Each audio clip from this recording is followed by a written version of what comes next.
back to the next episode of Waifu Wars. I am that 8th season of the anime that you are begrudgingly adding because the rest of the lineup is just too damn good. Juvidu. And I am here to show you the wonderful world of explosions, Sobroni. And welcome back to another episode of the Waifu Wars podcast, where we talk about everything anime, the good, the bad, and the weeb, but not your waifu because she is trash. What's going on, honey? Nothing much, just chilling. Looking forward to this new anime season. What's going on with you, Drew? Not much. I was because I feel like I'm glad I got the whole like weight journey out of the way before we start the podcast because I was like, I just need to get this off my chest. Pre-podcast speech. Right, pre-podcast rant about my weight. It didn't help either. So I was at a friend's place today for like a little bit just to say hi to him. And he was like, "Hey, you want some spaghetti?" I was like, "Spaghetti meat sauce?" I was like, "Sure." You want some cheese on it? It wasn't even Parmesan. It was like shredded cheddar. Excuse me. And I was not like, even mozzarella. right, I know. But then I was like, "Oh, sure. Let me feel like being a little bit fat ass." And then I was like, "Hey, what are you doing with that bag of Cheez-Its?" And he's like, "Oh yeah, I just crushed them over me." I'm like, "That sounds deviant." Sounds delicious though.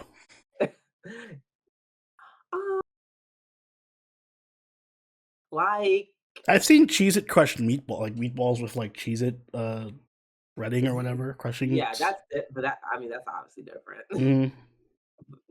It's like I wouldn't. I feel like the Cheez-It kind of just gets lost and everything. It was not my go-to thing.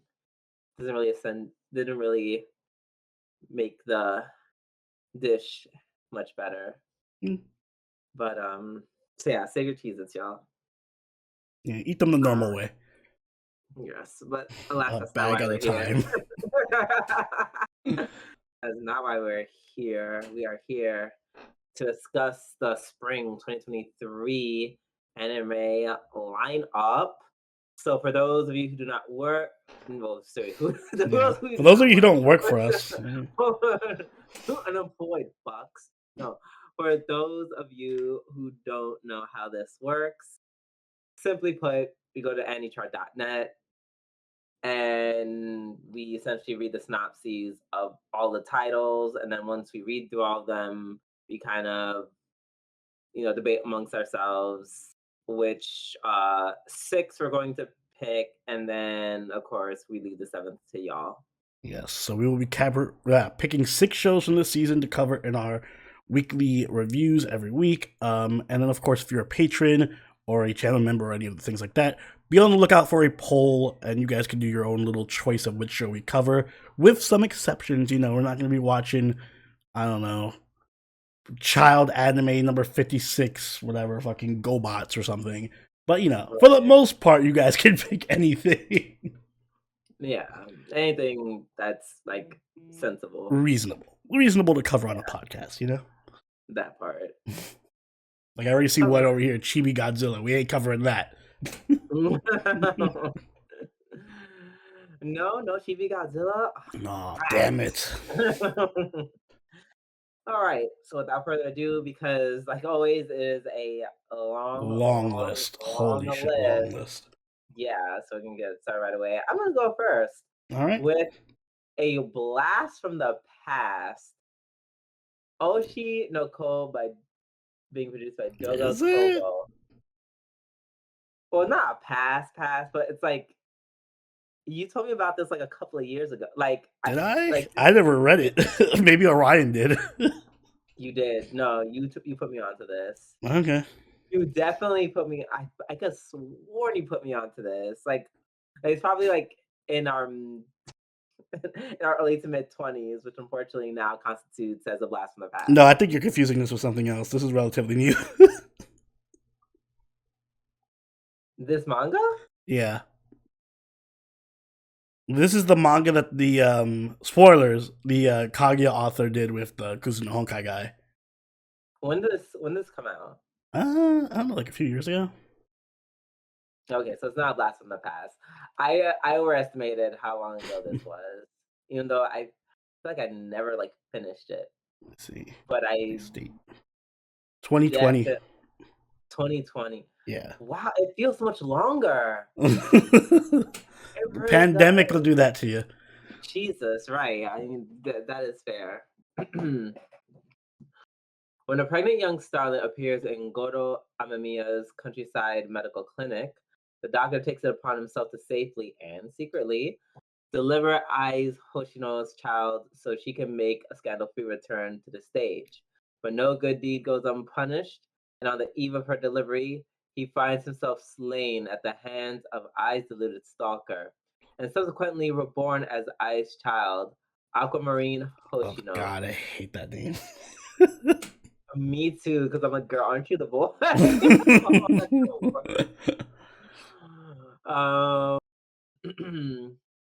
Could I name my girl Aquamarine? That's some fucking VTuber ass name. Don't do it. I would name a girl that Aquamarine. No. That's a okay name for a girl. If you want to try really hard for no reason, just stick with normal names. I mean, people are out here naming their Amy. kids Apple. People are out here naming their kids Apple. No, don't be like Elon Musk and name your child like Pi or like 3.57 over Delta or some shit. First of all, he named his kid like binary code. Yeah, exactly. Don't try. I just told her no. Aquamarine is far from random assorted letters and numbers. Thank you very much. The glitz and glamorous showbiz hide the dark underbelly of the entertainment industry, threatening to dull the shine of his favorite star. Can he help his new mother rise to the top of the charts? And what will he do when unthinkable disaster strikes? It is by Doga Kobo, which is worth stating because I really love Doga Kobo. I know, and I feel like I never got past like the first couple of chapters. Like I think I restarted like twice and just never finished it. They do so many great like cutesy shows. Well, all right, so here's my issue. My issue with this show is the same issue I have every time we think about doing dramas. Well, no, it's not. First off, it's partially done by the Kuzu no Honkai guy, so you know how much I hate that show. That is like literally the meme of this channel, how much I despise Kuzu no Honkai. So, and this sounds more like Kuzu no Honkai than it does Kaguya, which is the vibe I get from the few little scenes and chapters I've read. I probably would have. It's more drama than it is comedy. But you know, I'm down to watch it. Right, I don't remember it too much. So it's like ... I mean, even the opening, the synopsis doesn't sound very funny. Like, ho, I was killed by your stalker while trying to give birth to your children, and now I'm one of them. And I'm one of them. Woo! Whimsical comedy. I mean, that premise does sound kind of silly. But yeah, I love the character design though. The character design looks nice. Right, I'm not fighting for it yet because I just feel like there's a lot of things. Also, I feel like this is definitely a show that people would vote for if we still watch it. We got to play the Patreon game, you know. Like you got to keep in mind what people will vote for. Oh, right, that's true. This could just be a Patreon pick. We could force the decision to the patrons. So maybe. Yeah, I've definitely put it down as a maybe. All right. Next up, we have Alice Gear Aegis expansion. I was faked out because I thought it said Air Gear remake when by Nomad. Centuries ago, mankind abandoned planet Earth after the Vice, a race of mechanical aliens, drove them from their home into a life adrift in space. Now resigned starships forged of pieces of Earth's shattered moon, the final hope for humanity lies in the hands of actresses, young women born with the ability to wield the only weapon that can harm the Vice, Alice Gears, mechanical suits that can finally turn the tide against the alien incursion. This picture looks nothing like what I was just talking about. Is this the wrong picture? It is like a bunch of girls going to school. I'm like, what am I looking at? This is nothing like what I was reading. I see a robot in the corner somewhere. Okay. Is this This like looks like some really? slice of life. Like, It does. Like I'm looking at the okay. I'm this looking at definitely does not look the like a mecha trailer. sci-fi. Wait, let me see Yeah, the this looks like trailer. very slice of lifey for the most part. And then there's like there's some action, I guess. That This is is not one of the so trailers I watched, I'll admit. Oh, the yeah. next kind of look cool though. I'm not gonna lie. Ooh, kind of clean. Yeah, no, it kind of looks like Kind of your looks clean. it kind of looks like your type of thing. Yeah, maybe I spoke too harshly about this. Yeah. Yeah, I got it. Yeah, but I'm not obviously the season is too loaded for us to take experiments on something like this. I'm not. I refuse. As of now, I'm not watching any anime that's like, for some stupid arbitrary reason, these little girls must be the fate of our humanity and blow shit up. Drew, that cuts out like 90% of anime. You can. Well, I guess I'm not watching any anime. What did Strike Witches ever do to you? That might be like the only exception I might make. Maybe that and oh shit, what's the gotcha game? I know that also doesn't help. Fate. No, because there's men in there. Blue Archive. No, see, yeah, I knew it didn't help. The one with the one with the ships. Azur Lane. Oh yeah.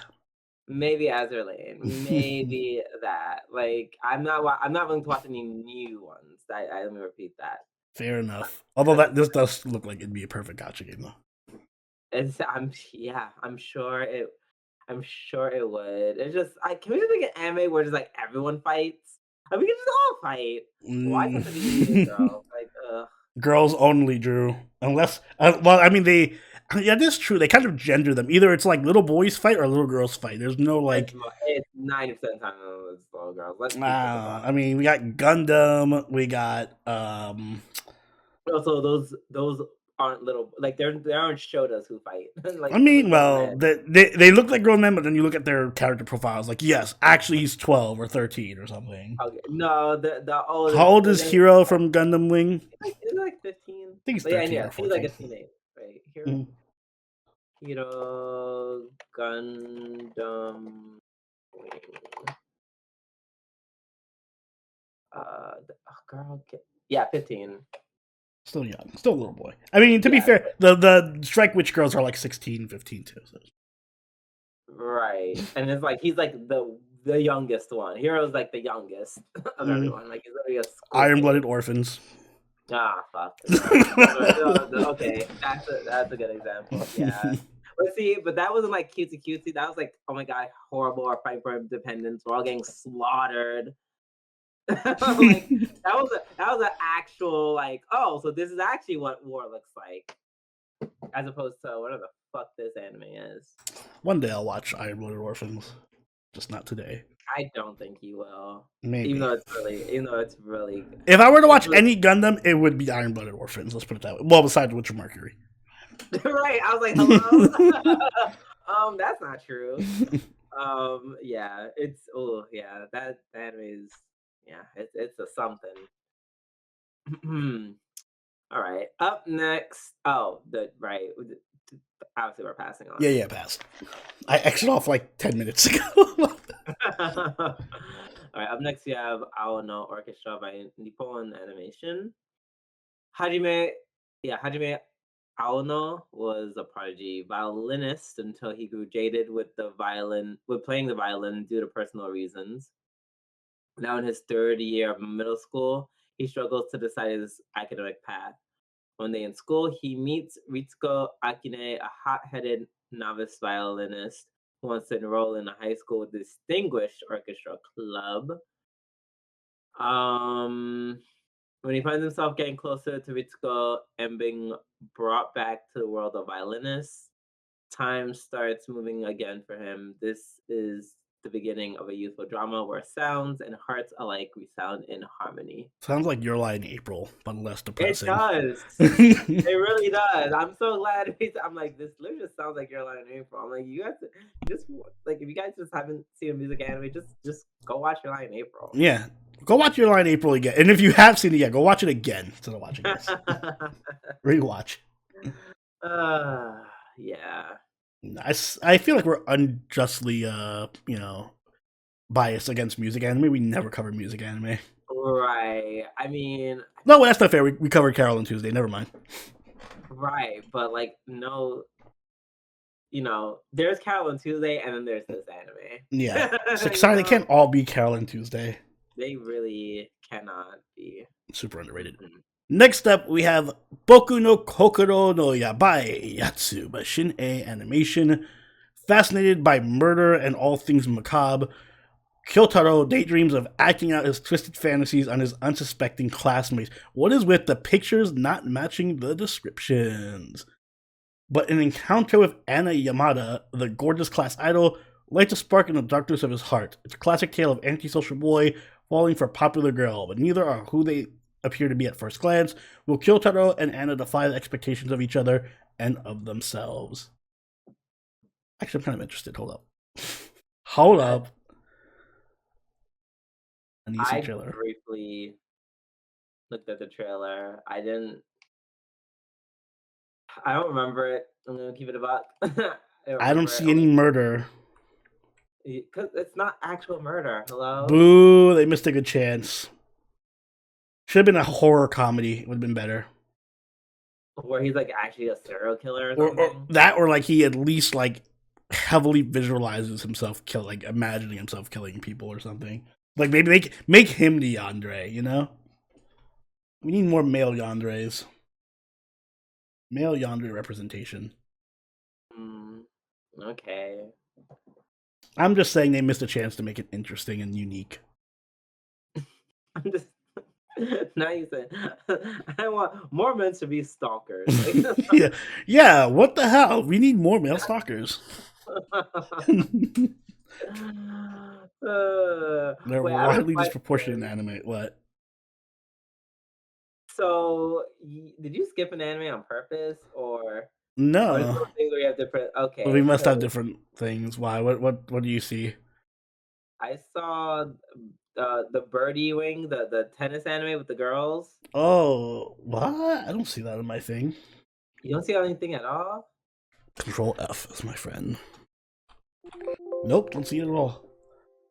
That is wild because there's definitely a season 2 of Birdie Wing. Well, thank God it's not one of the shows we're watching. Yeah, so we're not watching it. That's why I'm like, if it wasn't that big of a deal, like I was just briefly mentioning that, and then I'm literally gonna just read the next one. Cool. Well, we're not doing this Boku no Kokoro blah blah blah, right? No. Pasu. Nar. All right. Up next we have Bosanimal by Sakit and Yaka. Animal follows the daily adventures of a group of animals that live at their own pace in the human world, even if they can be a bit messy and lazy at times. Aw, that sounds cute. I won't watch it. We're covering it on the podcast. Let's go. It's a lock. Like, if I was a 12-year-old girl in Japan, I'd be like, oh my God, I can't wait for this episode. I feel like you're not giving 12-year-old girls enough credit. If I was like a 2-year-old, maybe I'd be like... If I was a 10-year-old, 8-year-old girl watching this, I totally, yeah, you're right. I'm not giving, 8-year-old, yeah. Yeah, I feel like that's the age group. 5 to 8. 6 to 8? Yeah, 6 to 8. Yeah, that. Barely cognizant. Hey, my definition is very cognizant. Thank you very much. Next up, we have Chibi Godzilla no Gyakushu by Pie in the Sky. It has no description because it doesn't need one. God, I thought it was just me. I do like how King Ghidorah looks. Looks like a Dragon Knight. Okay. Is that King Ghidorah? I don't know. I don't know the Godzilla monster names. Either way, no. Yeah. Girl, you better read the next one. Oh, come on. All right. Next up, we have Dead Mount Death Play. Ooh, somebody loves murder by Geek Toys. It's a showdown for the ages. The legendary hero takes on the corpse god Necromancer. When the dust settles, something isn't quite right. The final moments of their epic confrontation, the corpse god's final gambit shot was wholly unexpected. Reincarnation magic. Oh, great. Access across space and time, a boy named Polka Shinamiya awakens feeling not quite himself. Who would have expected a climactic battle between good and evil would turn out like this?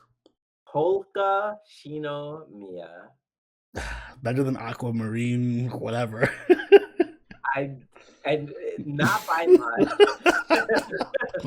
Not by much. I'd rather be a girl and be called Aquamarine than be a boy and called Polka.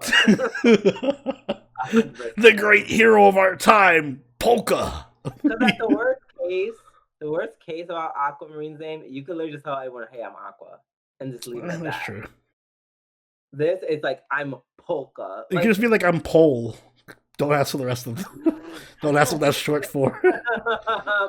It is bloody. I'm looking at the trailer now. Yeah, I saw that trailer. I'm just like, yeah, it seems like a very... I can't take it seriously if the guy's name is Polka, though. I can't. I'm so glad it wasn't just me. I thought it was being short-minded. Listen, I'm all for creative names, but like, you gotta be fitting. You can't just be like Polka out here. Yeah, you can't just be giving poke. So, Pasu.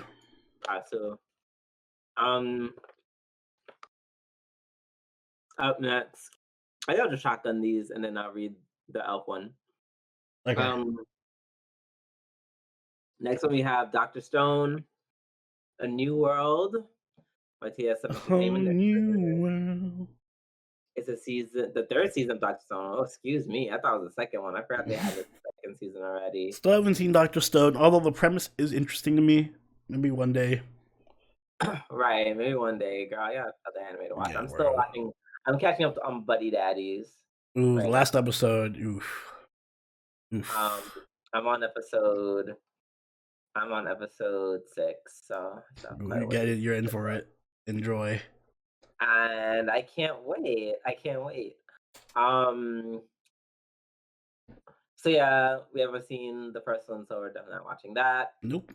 Up next, we have Duel Masters Win, Duel Wars by Brains Base. It's a sequel to Duel Masters Win. I can't believe they're still making Duel Masters. Yeah, they remade it. They stopped it for like a good billion years, and they came back. By the way, Duel Masters English dub. I don't care about English dubs. That one underrated as fuck. Is it like underrated because it's good or underrated because it's so stupid it's funny? No, it's good. It's underrated. It's good. It's like Digimon good. It's Digimon good. There's like some YouTube channel that's like all the out of context clips from all the Yu-Gi-Oh seasons from the dubs. It's so hilarious. The dubs were so awful. Yeah. Like I said, y'all know how I feel about dubs, and I would say Duel Masters, OG Duel Masters had surprisingly good dubs. Is it a hot take to say that shonen anime in general have better dubs? For the most part, yeah, I've noticed that. Like, obviously, Dragon Ball Z, Yu Yu Hakusho, I'd say, Bleach to a certain extent, depending. Some characters in Bleach are kind of weird. Oh, okay. I thought you were talking about Inuyasha. Oh, Inuyasha, I don't. Oh yeah, I think so, right? Inuyasha's double better. Yeah. I like Inuyasha. Yeah. Oh, God, I hate the voice actor for Inuyasha. Yeah, it's always the main character's voice is always weird. Always, except in DBZ's case, it's all of them. All of them. They all make me uncomfortable. They're way too high pitched. With the exception of like Yamcha and Tien, Piccolo, and Vegeta. The rest of them are just like, we also like babies. Like, why? Why we have children and we still sound young? Your grandfather Goku. Can you sound like you're at least 20 years old? Nope. You never hit puberty. It's a side effect of being a Saiyan.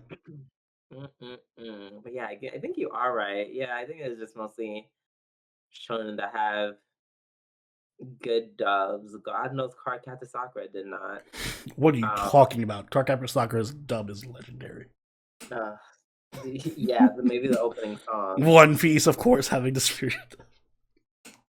Um, I can't speak for One Piece's their dub because I like barely remember it. I just remember Yuki's voice being annoying as fuck. But yeah, no, I guess you have a point. Either way, we're not watching Duel Yeah, Master. all that to say, fuck Duel Masters. We're not watching that shit. Right. Up next, you have Eden Zero second season by JC Staff. It's the second season of Eden Zero. Why did I think this came out already? I guess it did. It did. Well, the first season came out. I'll probably No, the watch. second season. Oh no, I don't. It's like it did like that weird thing where like the first season I think was like 20 episodes or something, and then I think the second season was supposed to come out, but then it got delayed. Probably COVID. Yeah. Okay. Cool. Well, it's coming out. Well, it's already out. So yeah, maybe I'll start on Eden Zero. I have to catch up. I saw like the first 4 episodes and I actually really liked it, and I was like, I'll watch this when it finishes, and I never did. All right. So yes, and then we finally get to Edo Myl by C2C. Takamimi Shrine has an unusual resident, Elda, an ancient elf who's obsessed with video games. The shrine's teenage attendant, Koito Kagane, keeps this recluse otaku well supplied with energy drinks and junk food. Even though she loves 100%ing her games, Elda has duties to attend to, and Kogane is bound and determined to make this otaku elf fulfill them. It'll just take an offering or two to bribe, we mean convince Elda to put down her new game. This sounds right up my alley and right against you. It really does. I saw it and I'm just like, this looks. Is it sponsored by Red Bull? They just straight up have Red Bull in the trailer. Yeah, I'm totally watching this. Yeah.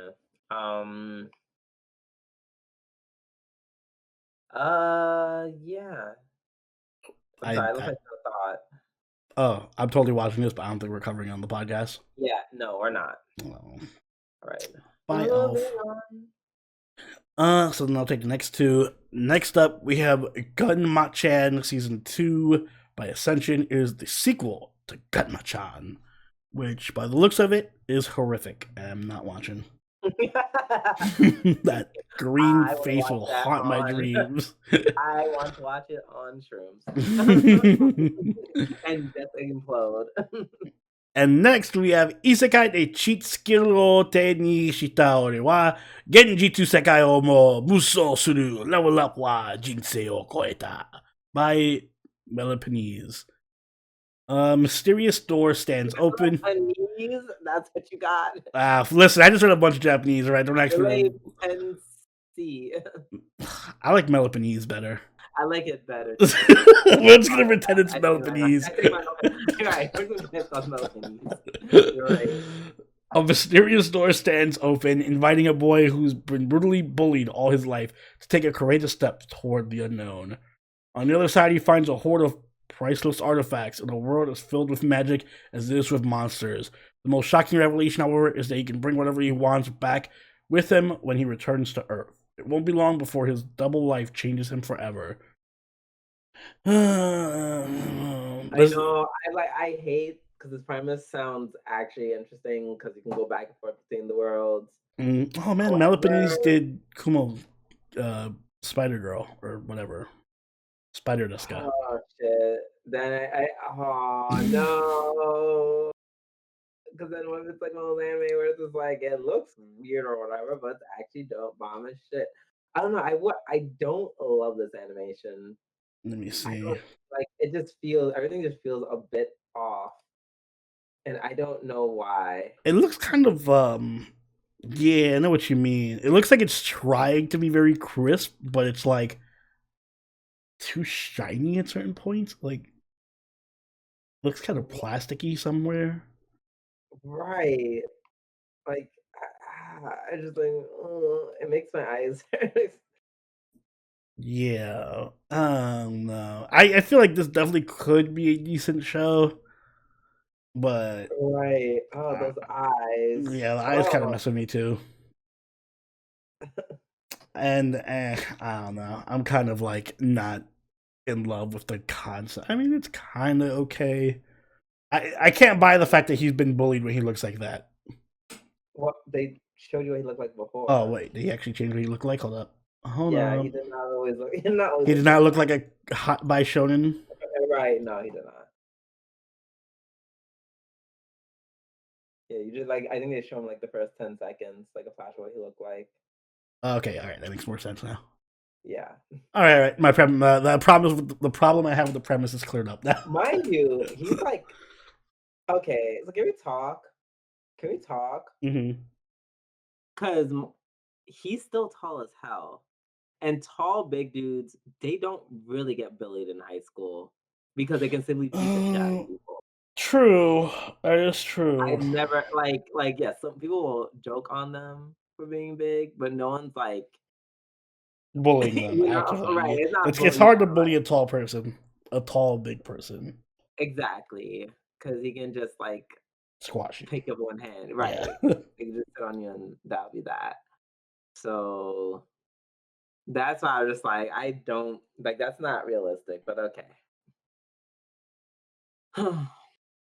Yeah, needless to say, it's a no for me. Yeah, maybe if it was a less packed season, you know. Right. Next in the isekai. Woo! So many isekai. Isekai one turn kill Nissan. Ane Dohan no isekai seikatsu hajimemashita by Gecko. It wasn't me who was the strongest in another world, but my sister. As a result of acting in the real world, Ashi Ikusawa is transported to another world. He tries to enjoy a different world he imagined, but his abilities prove to be the weakest. Just as he's about to be attacked by a vicious monster, Asahi's doting elder sister Mayu comes to his rescue and saves him. Chasing after Asahi's love, Mayu too ended up in the same world as him with the strongest of the abilities and cheat skills. The fantasy tale of the strongest elder sister with a brother complex and the younger brother with the weakest skills begins. All right, at least this is an interesting concept. Like it's a twist on the standard, you know. I was reincarnated. I'm the strongest. Blah blah blah blah. Is it? Yes, because now it's like a good what you would call parody. And I've seen another anime.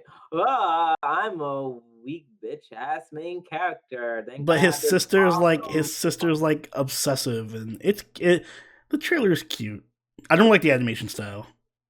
It looks very cheap. I don't know if that's on purpose or not, but it just looks cheap. Yeah, first of all, I'm like, does that mean the homegirl like killed herself just to be? Yeah, I guess so. Hopefully, get isekai with her brother. That's how much she loves her. Exactly, such a good concept.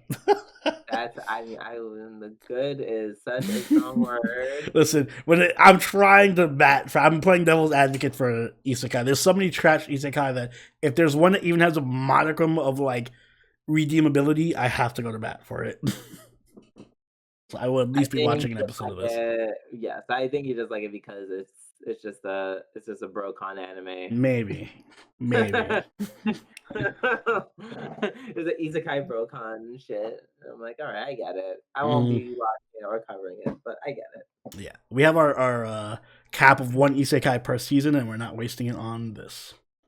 Amen. All right. Next up, we have Isekai Shokan wa Nidome Desu by Studio L. There was once a hero who was summoned to another world, and he saved that world. However, the man was caught in a trap and was forcibly returned to his original world. On top of that, he had to start over as a baby. This is a story of a crazy journey in another world where a former hero who was reincarnated into a slightly gloomy high school student is resummoned back to the same world. There's a lot of room to work with, but when it's the second time, So now that sounds less interesting. What's with that word? Like, or is this huh with the musical nut? No, A nut? it's like Nut. yeah, musical nut. Musical nut. that's, that's why we don't cover musical Uh, anime. They need to give us a musical nut, and they haven't done that so far. oh yeah. I was like, that's a weird thing to put at the end. But yeah, I'm like, so you just get isekai'd. You get caught in when they say quote unquote trap, I'm just assuming you got caught in a stall. And that's why they use the quotations. And then Astolfo isekai'd you back to the other world with his good ushy gushy. Um, but then you have to start as a baby. So it's like, Listen, it's just an isekai that is a generic isekai, but one step like added, which is like a resummon. so back to your normal world. I'm like, why are Yeah. you in your normal world? Like, what would be the what's the point? Ugh. You know what isekai I do want to see get remade, or not remade, a second season of? Remember that isekai? I forgot. Cautious Hero. Yes, that needs That a did the whole season reincarnation 2 thing really well, yeah. very well. Um, This is no Cautious Hero.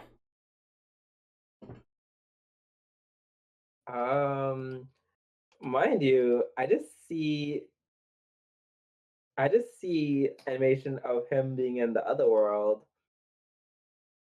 So, Alright, so he gets I, isekai so from I his really, main world into the other world, and he gets caught in a trap. you know what? To be fair, they never said Oh, that he he has was a from cute monster Japan. wife, though. He never said he was from Japan. So maybe his world was already like a fantasy world. Then he got sent to another fantasy world. Then he got I sent guess back to, so. yeah. I Fuck, don't I'm know. gonna watch this because the girls are cute. God damn it, I hate how easy I You am. are, yeah, I love, God damn it, it's Drew. so Why would you funny make me watch the trailer? it's so funny how like you guys keep comparing yourselves to me. You do the Like you guys are like, same. There's just more no, cute no, girl no, anime than there no, are cute guy anime. no. Wait, what anime was it? Which one was it? We'll get to it. Right. When we get there, I'm gonna be like, yeah, dot.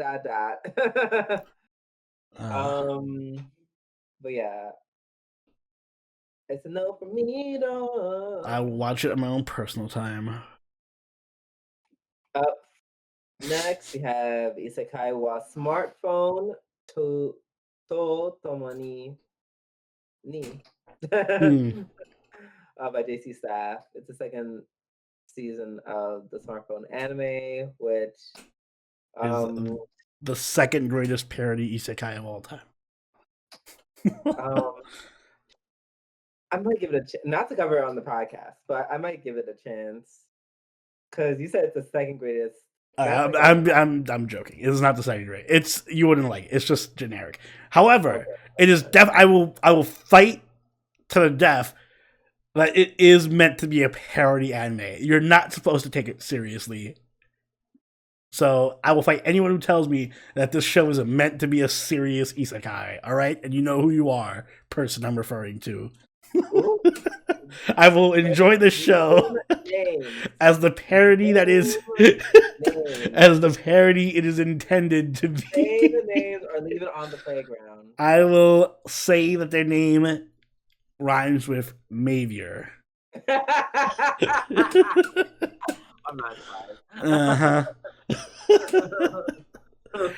Me and Orion will watch this and enjoy it. Oh yeah, so y'all enjoy this. Mm-hmm. This very only purely ironic. Yes, I'll Isekai. only watch this ironically. Up next we have Jikokuraku by Mappa. The end of period is nearing its end. Gabimaru, a shinobi formerly known as the strongest in Iwagakure, who is now a death row convict, is told that he will be acquitted and set free if he can bring back the elixir of life from an island that is rumored to be Buddhist Pure Land Sukhavati. In hopes of returning with his beloved wife, Gabimaru heads to the island along with the executioner Yamada Asemon Sagiri. Upon arriving there, they encounter other death row convicts in search of the elixir of life, as well as a host of unknown creatures, eerie man-made statues, and the hermits who rule the island. Can Gabimaru find the elixir of life on this mysterious island and make it back home alive? So this is Mappa. The first I episode came out. know. I didn't watch it, but the trailer looked amazing. Oh my god, it really looks fucking good. It looks I was, really good. I was like, I'm god not gonna damn lie. it. I was like, god damn it. It looks, yeah. Yeah. It kind of Yeah. looks hot though. Hey, right. I know. I'm just like, damn it. I don't want to commit to it yet, but I am Yeah, down to put it for a maybe. maybe. Yeah. It's a high maybe. Very high, maybe. All right. Next up, we have Jijo wa Shiranai Tenkosei ga Guigui Kudu. Guigui by Studio Signpost. Fifth grader Nishimura isn't too proud of her Grim Reaper moniker given by her bullying schoolmates, but the new kid loves it. The once lonely target of everyone's ridicule starts to get out of her shell with the help of a new cheerful yet airheaded friend, Takeda. Together, they'll embark on a sweet and touching journey of summer fun and friendship.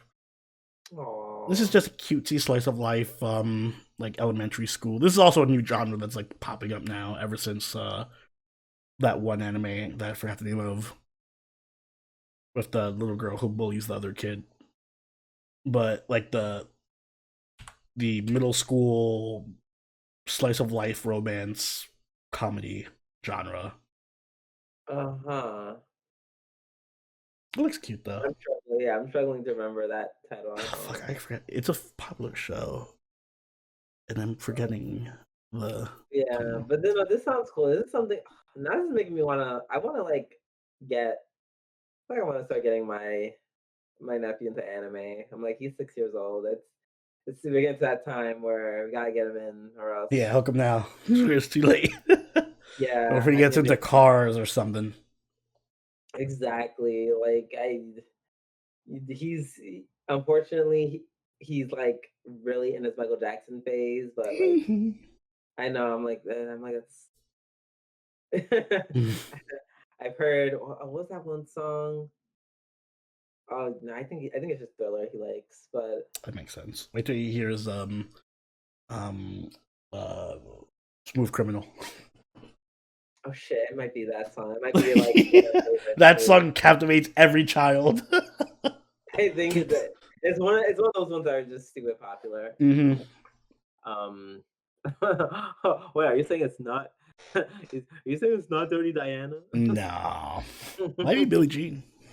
Billie Jean is not my lover. I think it is Billie Jean. Yeah, no, it's Billie Jean. That's the one which is why I'm just like, why are they playing this song? Hello? Why are they playing this song for kids? Yeah, definitely not. Michael Jackson hot take, but Bad isn't that good. I'm not a big fan of Bad.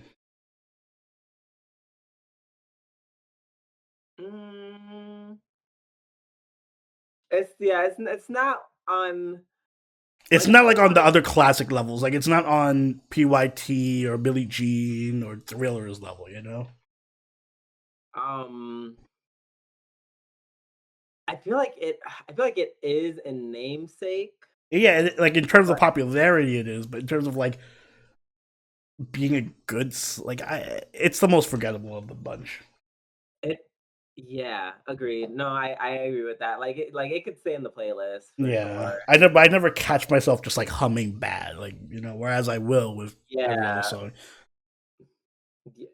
That's crazy because Bad had an equal chance to what was that word?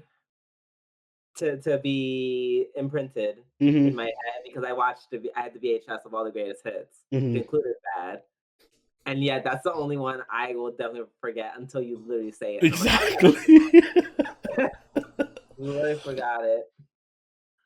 But yeah, and that's why we're not watching Jijo. Right. I'm just like,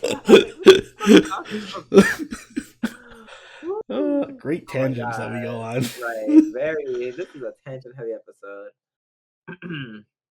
Up next, we have Kaminaki Sakai no Kami-sama Katsudo by Studio Palette.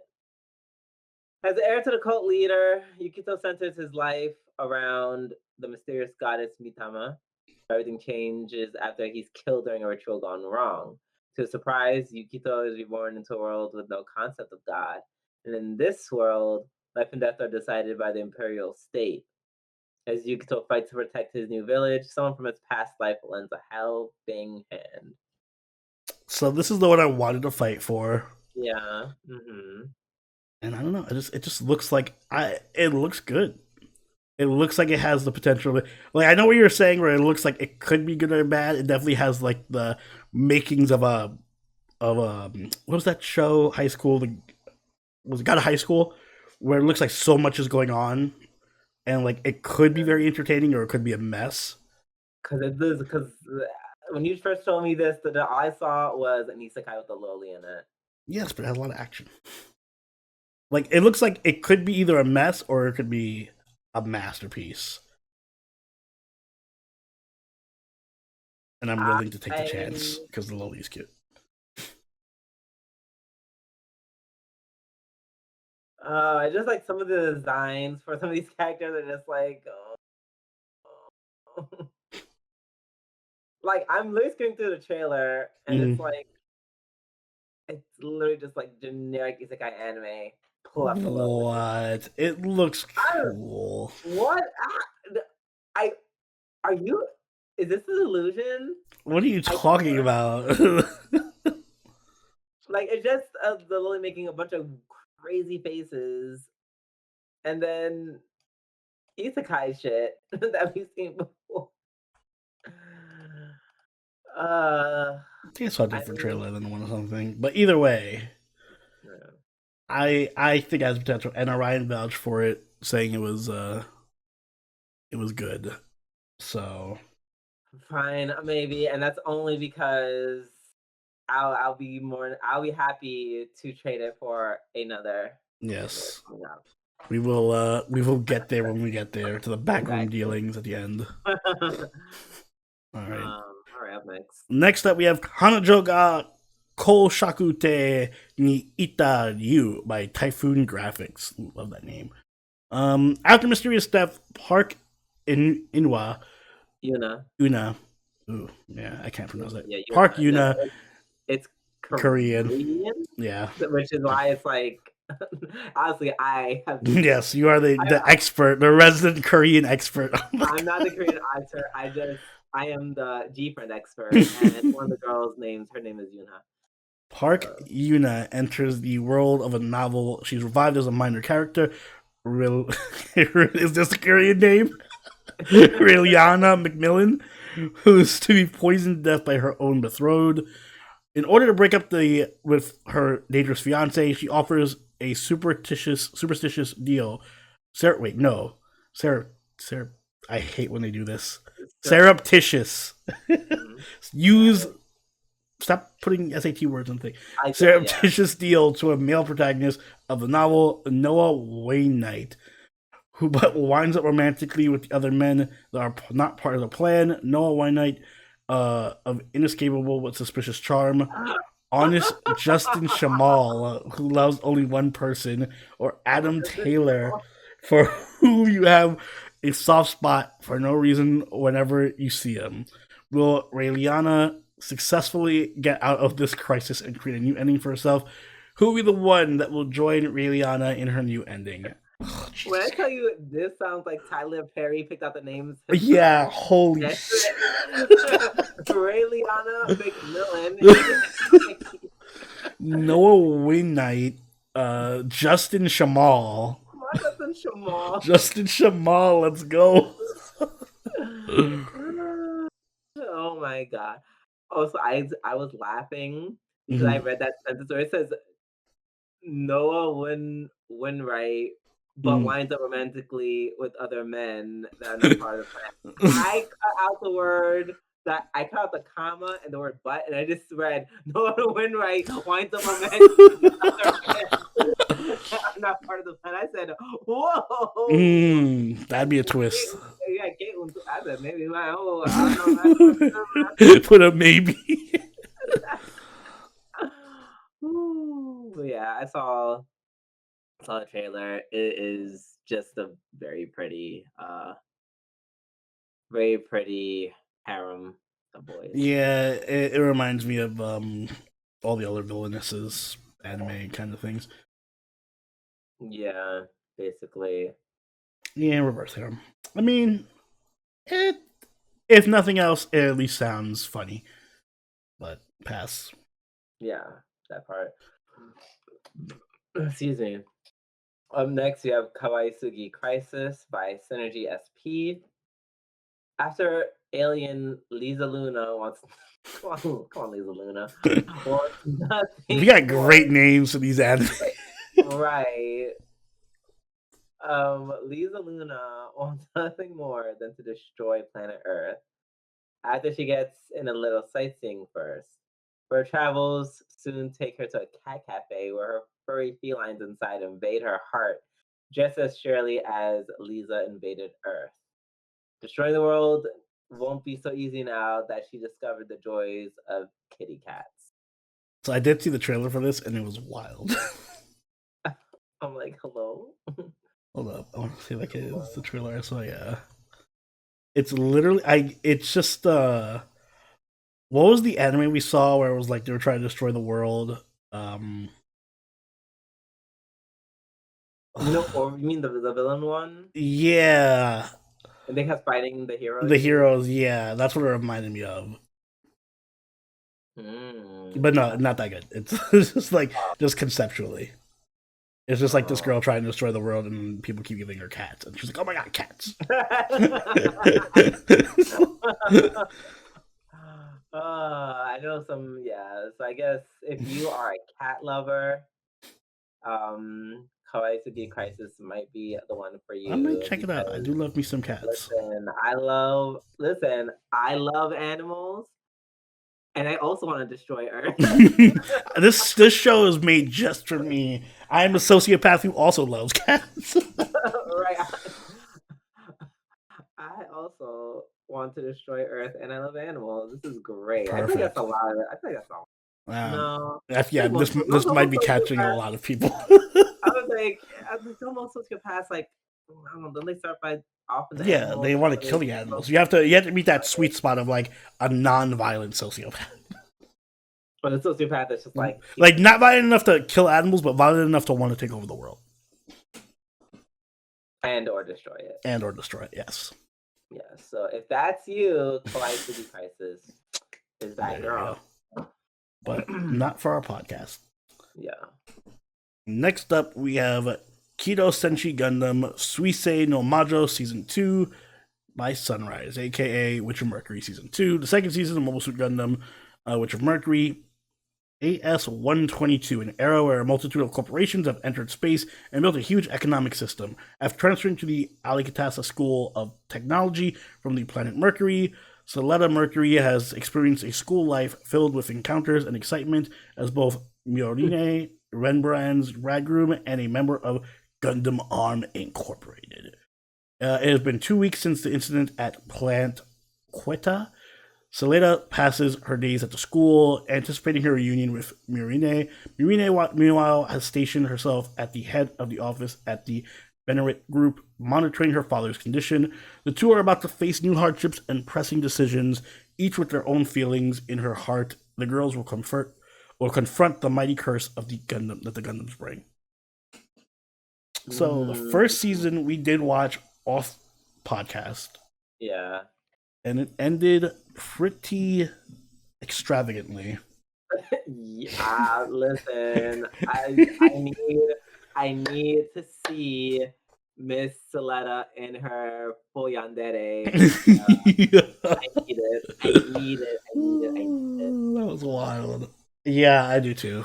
It was really enjoyable. It was a really good. This was like a great Gundam series for people who don't like Gundam, and even people who do like Gundam still would enjoy it because it has a lot of references to other Gundam and stuff. But yeah, I'm all for catching up on season 2 with this. Me too. So is it a maybe or is it a green? I think it's like is this the first Our first one that we're gonna go with? You know, we're about to just go. Oh, we're about to go. It's about to be a lot of back-to-back agrees. Yeah. and maybe some fighting. Who knows? Yeah, because we don't do too many mechs. Yeah, that's true. Anyway, so Let's yeah, go we'll for put it. it as a sure. Yeah. Our first confirmed anime, yes, Gundam. All right, up next. Speaking of confirmed, Kimetsu no Yaiba, Katanakaji no Sato Hen by Ufotable. It is the adaptation of the Swordsmith Village arc. And there's a note: the first episode will have a runtime of 1 hour and receive the early premiere in cinemas. Blah blah blah blah blah. Yeah. So what is this Kimetsu no Yaiba thing you speak of? AKA Demon Slayer. I think I've heard of that one before. No, yeah. Maybe. I don't know. It sounds like Bleach. Yeah, I think that. Yeah, it was called Bleach.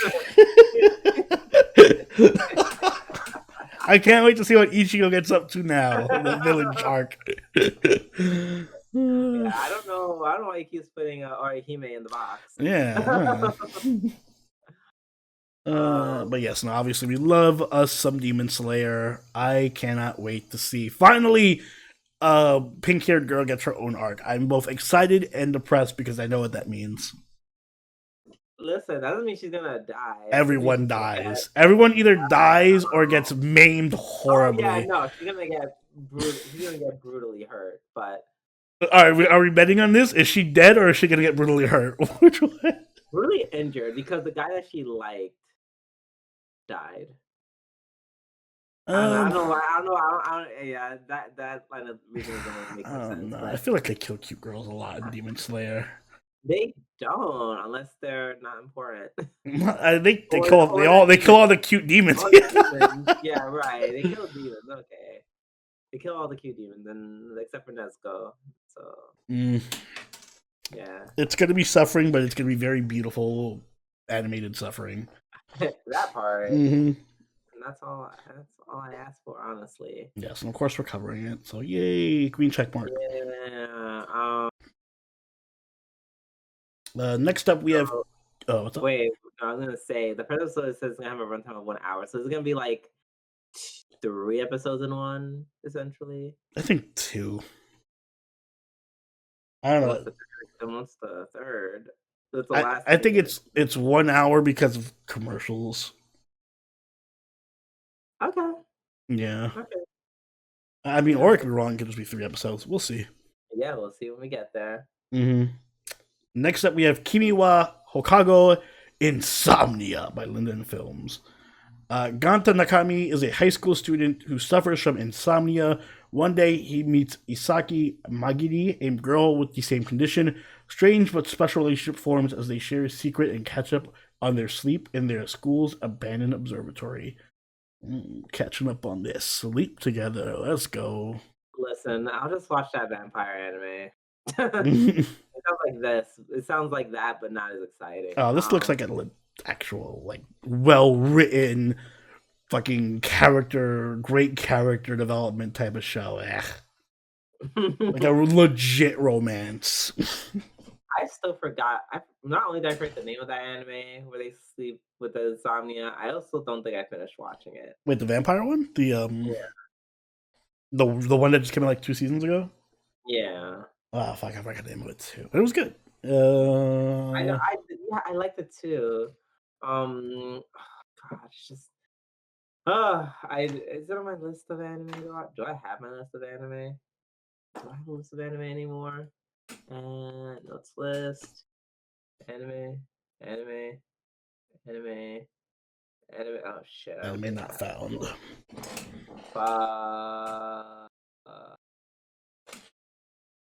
Not. Why do I have a note on how to cook ground turkey?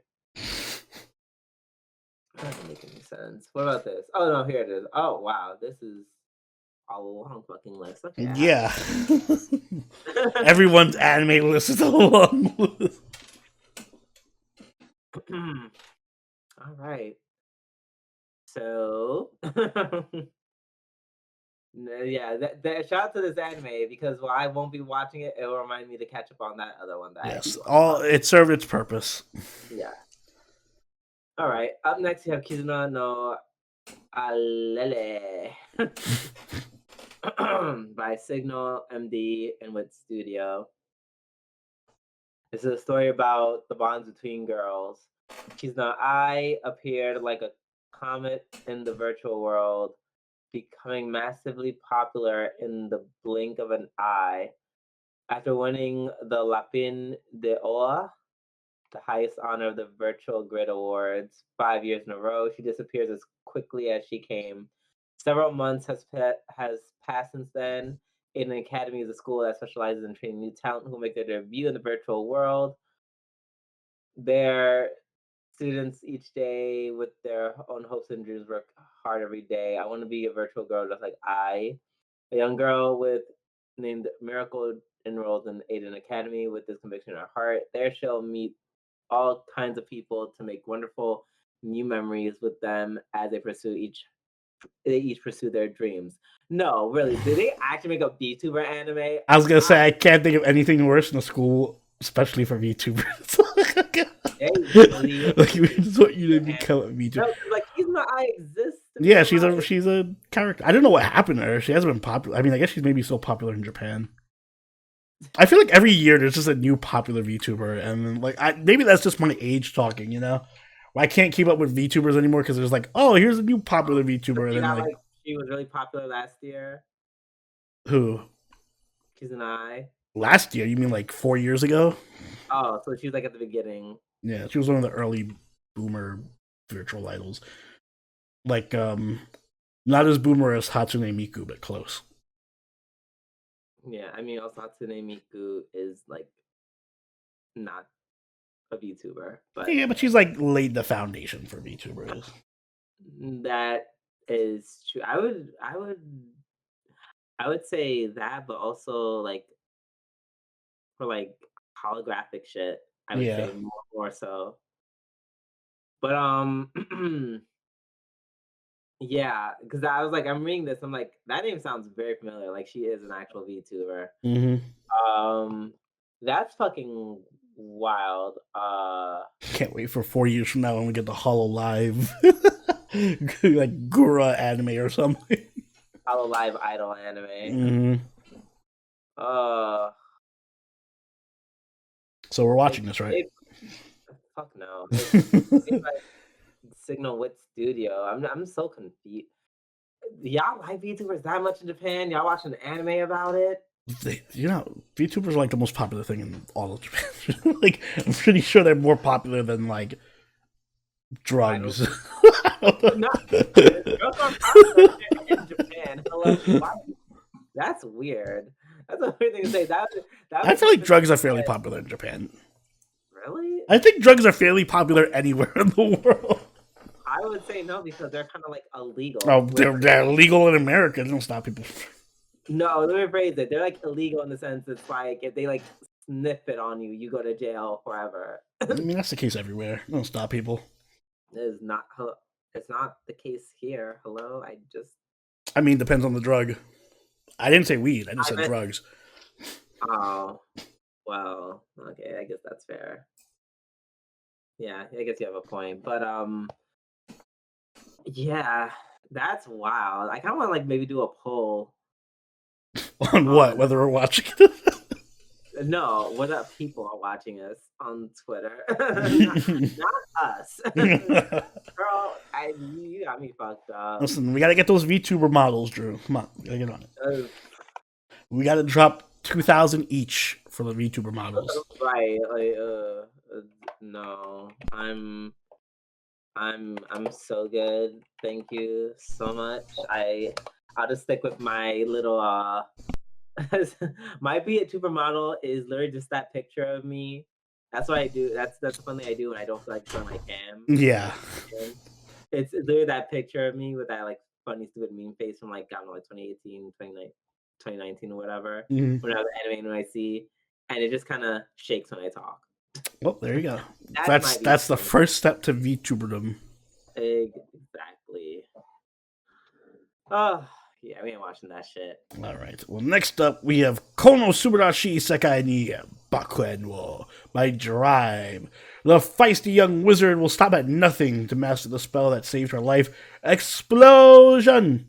Megumin, the great genius of the Crimson Magic clan, has chosen to devote her studies to the powerful offensive magic used by her mysterious savior. Then one day, her little sister finds a black kitten in the woods. But this cat isn't just a new furry friend, she's the key to awakening a dark god. I don't know why the description wasn't just a spin-off of Konosuba, but I'll take it. Right. I'm like, okay, sure, girl. We're watching. You already have our money. Good. Yes, you put Megumin on the cover, take my money. I mean, my reasons are a less salacious and perverted, like some people. I just like her character, Drew. I like explosion magic. I don't know what you're insinuating. I'm insinuating that you like more than explosion. You want some type of explosion. And it's not so much magical as it is biological. Oh, please. If it was darkness, you'd be watching this. Absolutely. Absolutely, but I'm watching this because of Megumin. My point. I like them because I like the characters. Hair flip. But yeah, we're definitely watching. The only thing I have that I'm kind of like sort of up in the air about is from the trailers, it looked semi-serious, or at least more serious than the original Konosuba. Serious in quotations. So we'll see. I'll see how good the comedy is. Hopefully, it's as good as the the main series. Yeah, hopefully. All right. Up next, we have Kuma Kuma Punch Bear Punch. It is the sequel, the second season of Kuma Kuma Bear. I don't even know what the fuck this series is. I vaguely remember this series because I think the girl in the bear suit looks cute, but other than that, meh. Yeah, big meh. This is basically both of you, except remove all the fighting scenes and replace Maple with a girl in a bear suit, and that's it. Yes.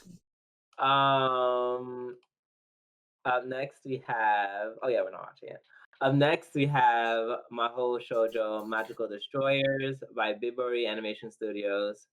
Set in a dystopian near future where otaku culture in Japan has been obliterated by a mysterious organization known as SSC, Magical Girl Destroyers follow the misadventures of Otaku Hiro, a young revolutionary who loves otaku culture, and Anarchy, Blue, and Pink, a trio of magical girls who admire him. Together they create a world where you can say what you like about what you like as much as you like. I love how the tag is just Mahou Shoujo. Yeah. Like, what does that even mean? Also, that's not. I didn't really. I never saw the thing for this, the trailer. I'm watching it now. Yeah, me too. What? I think I know what this is. I think I vaguely saw like a manga panel of it or something once.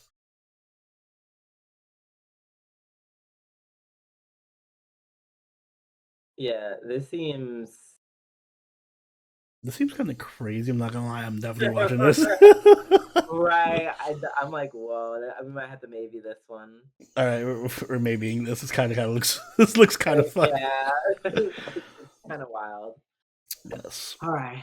Up next, we have Mahou Sukai no Yome Season 2 by Studio Kafka. Second season of Mahou Sukai no Yome. Chise was able to accept Elias and herself, if not necessarily everything about her situation. After I feel like you should read this because I have no idea what the fuck these people are. After Cataphilius fell back into a slumber that would not last forever, Chise was able to go back to her regular life. Then she receives an invitation from a mutual aid organization for mages called the College. Under the British Library exists a secret society of mages. Encounters and interactions with people are about to open some new doors. This is a story about saving yourself to save another. First episode. Blah, blah, blah. So I did, and I still kind of do want to fight for this. Thus the the backroom dealing. Yes. For that generic lowly isekai anime. There's like another anime that's just like, this anime is just so fucking beautiful. But there's another anime I feel like it could potentially be better suited for a podcast, but I don't. Oh my god, this is like the struggle is real. Right, like I said, this is. I will put it as a maybe for now. Maybe as a maybe. So good, so good. All right, up next we have Mashe by A1 Pictures. This is a world of magic. This is a world in which magic is casually used by everyone. In a deep magic forest in this world of magic, we get this magic. There's a boy who is single-mindedly working out. His name is Mash Bernadette, and he has a secret. He can't use magic. Oh no. So, oh no, the plot of Black Clover. I was gonna say the plot of My Hero Academia. All he wanted was to live a quiet life with his family, but people suddenly start trying to kill him one day, and somehow finds himself enrolled in magic school. There, he sets his sight on becoming a divine visionary, the elite of the elite, whose ripped muscles work against the best and brightest of the wizarding world. The curtain rises on this off-kilter magical fantasy in which the power being jacked crushes any spell. Isn't this just Index? Right. Like someone just punching everybody. Right. I am just very, very quickly. Yeah, I'm also very quickly looking at this trailer. Because it is kind of an interesting premise, though. As much as I'm joking on it. God, it looks kind of funny, though. Once again, it just seems like this. Now he has a whole gang. That's kind of funny. There's a whole, like, he just has this whole gang and he can't use magic.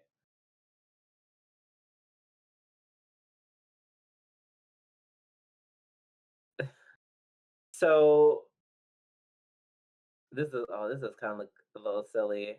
It does. It does, but it's like I can't.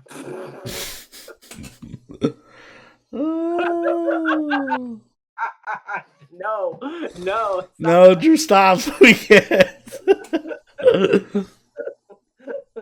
Damn it. This looks good though.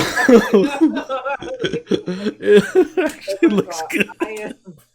I am insulted by the fact that, first of all, this guy. Oh, this is the one. Is this what we were talking about? With that? Yes. Oh. Yes. Yes. I'm just like, I'm looking. I'm like, no, I'm not like you guys. I'll just see a pair of boobs or a loli or whatever kind of girl I'm into, and I'm just like, yes, now I must watch it. Well, unless it's like, unless it's super my type and the premise is good. I'll just watch it on my own time. But ironically enough, this is just funny. Like, I'm interested in this because it just seems funny, not because the guy is hot. Like I mean, I was gonna say he doesn't look hot at all, but I can't really judge. Well, he's not ugly. He looks like Saitama. He's not ugly. With hair. I could see women being into him. You know, his hair very much gives protagonist from from Persona. A bit. It's literally You mean Persona 4? Yeah. Yeah. Okay. Persona 4, yeah.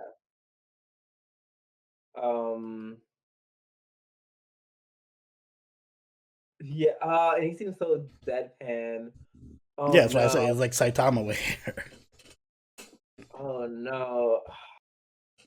Fuck. Remember Orion's warning. Fuck. It has nothing to do with how he looks, but wait, what was his warning? Or was it Savior? That it was. That's good, and it gets bad real quick. Yeah. Okay. Well, that's enough to shook me right out of it. Boom, boom, boom, gone. All right, no. All right. I'll definitely probably watch the earlier episodes by my own. Yeah, we'll probably watch a couple episodes outside the podcast. Yeah. Mm-hmm. All right. Up next is it's you. Next up, we have Megami no Cafe Terrace by Tezuka Productions. Hayato Kusakabe has been accepted to Tokyo U on his first try. Receiving news of his grandmother's death, he returns to childhood home Cafe Terrace, Familia, for the first time in 3 years, to find 5 strange girls there who claim to be Grandma's family. Hayato's unexpected life in a seaside town with these 5 girls of fate begins here. I appreciate this. I appreciate that the art of generic harem is not lost. There's no extraordinary, like, I was sucked into a different world and I am now the strongest guy, so I have to have a harem. It's literally just, my grandma died and there's these 5 hot girls, and I would now be a harem god. It reminds me of, like, Love Hina or something, like a really old school harem. Yeah, you're right. I haven't seen something like this in a while. Mm-hmm. No one's gonna care about it, but oh yeah, no, not even me. not even on me. Although this is kind of funny. Wait, is this the same studio that did I don't think so. Oh, they are Kanojo mo Kanojo. Oh, they did the villainous anime. Yeah, that's why the animation looks so familiar. Oh, shit, I might watch it just because the animation's funny. Oh, none of the girls look appealing to me, but I will check this out. This is ironically going to be the show that is an ecchi with a bunch of like harem shit that I'm only watching because it looks funny and not because I have an interest in any of the girls. This show, this company, they just literally just do whatever they want. Like they don't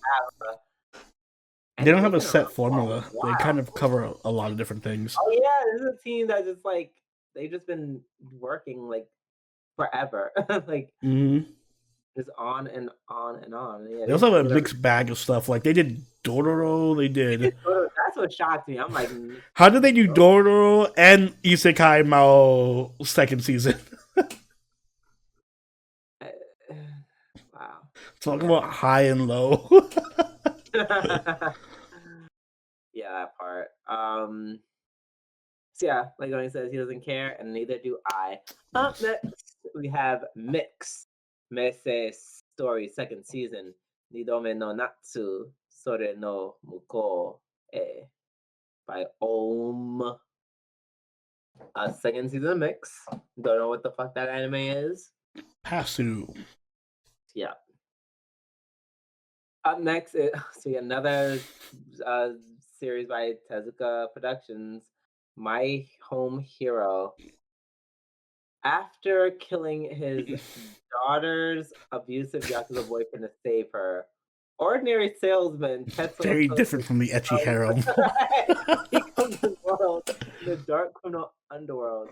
The wish for a simple life he and his wife Kaisen had for their daughter has been reduced to a wish for survival. Oh, that's a good sentence. Though middle-aged and weak, he'll put his life on the line using only his wits in order to protect his middle-aged and weak. Right. Like, as if like he's... you gotta say that as middle-aged. Like, yeah. Oh, that's so insulting. Middle-aged and weak. Like, there's some pretty in-shape middle-aged dudes. And it's not like you have to be buff to use a gun, I'm assuming, or a knife or whatever, a sword. Right, and he doesn't even look that weak. He just looks like a middle-aged dude. Yeah, it's just like an unnecessary burn. Right. Don't hit him. He's middle-aged and weak. that is yeah, that is quite the premise. It is very interesting. I like it. Yeah. I just feel like if we just had if we Oh just damn, he really is just like killing people with like fucking saran wrap and shit. right, if we just like I don't know, just like literally any other season. Yeah, but not this one. Right. Next up, we have Naihime Tokemono no O by JC Staff. The king of the beasts and demons regularly receives female human sacrifices to eat in order to assert dominance of his people over the human race. However, for his 99th sacrifice, the human girl brought to the capital, Seraphi, intrigues the Beast King. In fact, she isn't afraid of him or any other beast and even accepts her death without begging or crying, as she has neither home nor family to return to if she was released. The king finds her intriguing and lets her stay and decide as his consort, despite being human. Oh, it's one of those bestiality anime. This is a story of how Seraphi will become the queen. What? Read that second sentence. The story of how Seraphi will become the queen of the demons and beasts. Yeah, I was like right on the money. Yep. Wow, so all my furry fans. There's a lot of furry anime out lately. Right, furry fans eating good. Right, shout out to Day to Day. No, I'm just kidding. Wow, you mean Maida Mave? Yes, him. He made him, yeah. The Maida Mave. The beta babe. Oh god. Yeah. So I'm not really in my furry bag right now, so furry's eating good. I'm not a furry, despite what some people may think about my certain preculations towards certain Pokemon, but we'll leave that aside. I mean, I'm happy for my furry brethren. I'm just going to say if this was framed a different way and they still had that cute lolly, I feel like you'd watch an episode and not tell anyone. She's not lolly. I mean, she's kind of borderline. Yeah. She looks more lolly in the picture than she does in the actual show. I looked in the trailer. The fact that you're... I was briefly considering it. Yeah, very briefly. My point is, you know what? But for the lowly, not for the furry. Yeah, I'm a different breed of degenerate. Yeah, you're like, I don't mind that the furries there. The furries could stay, just bring the lowly, whatever.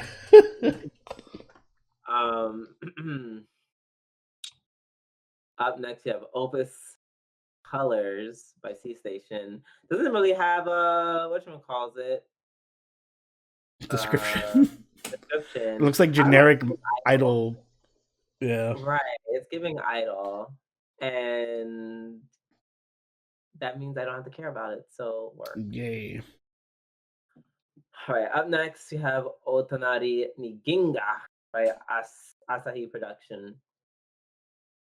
Ever since their father died, Ichiro Kuga has struggled to support his two younger siblings on nothing but a small inheritance and his passion for drawing manga.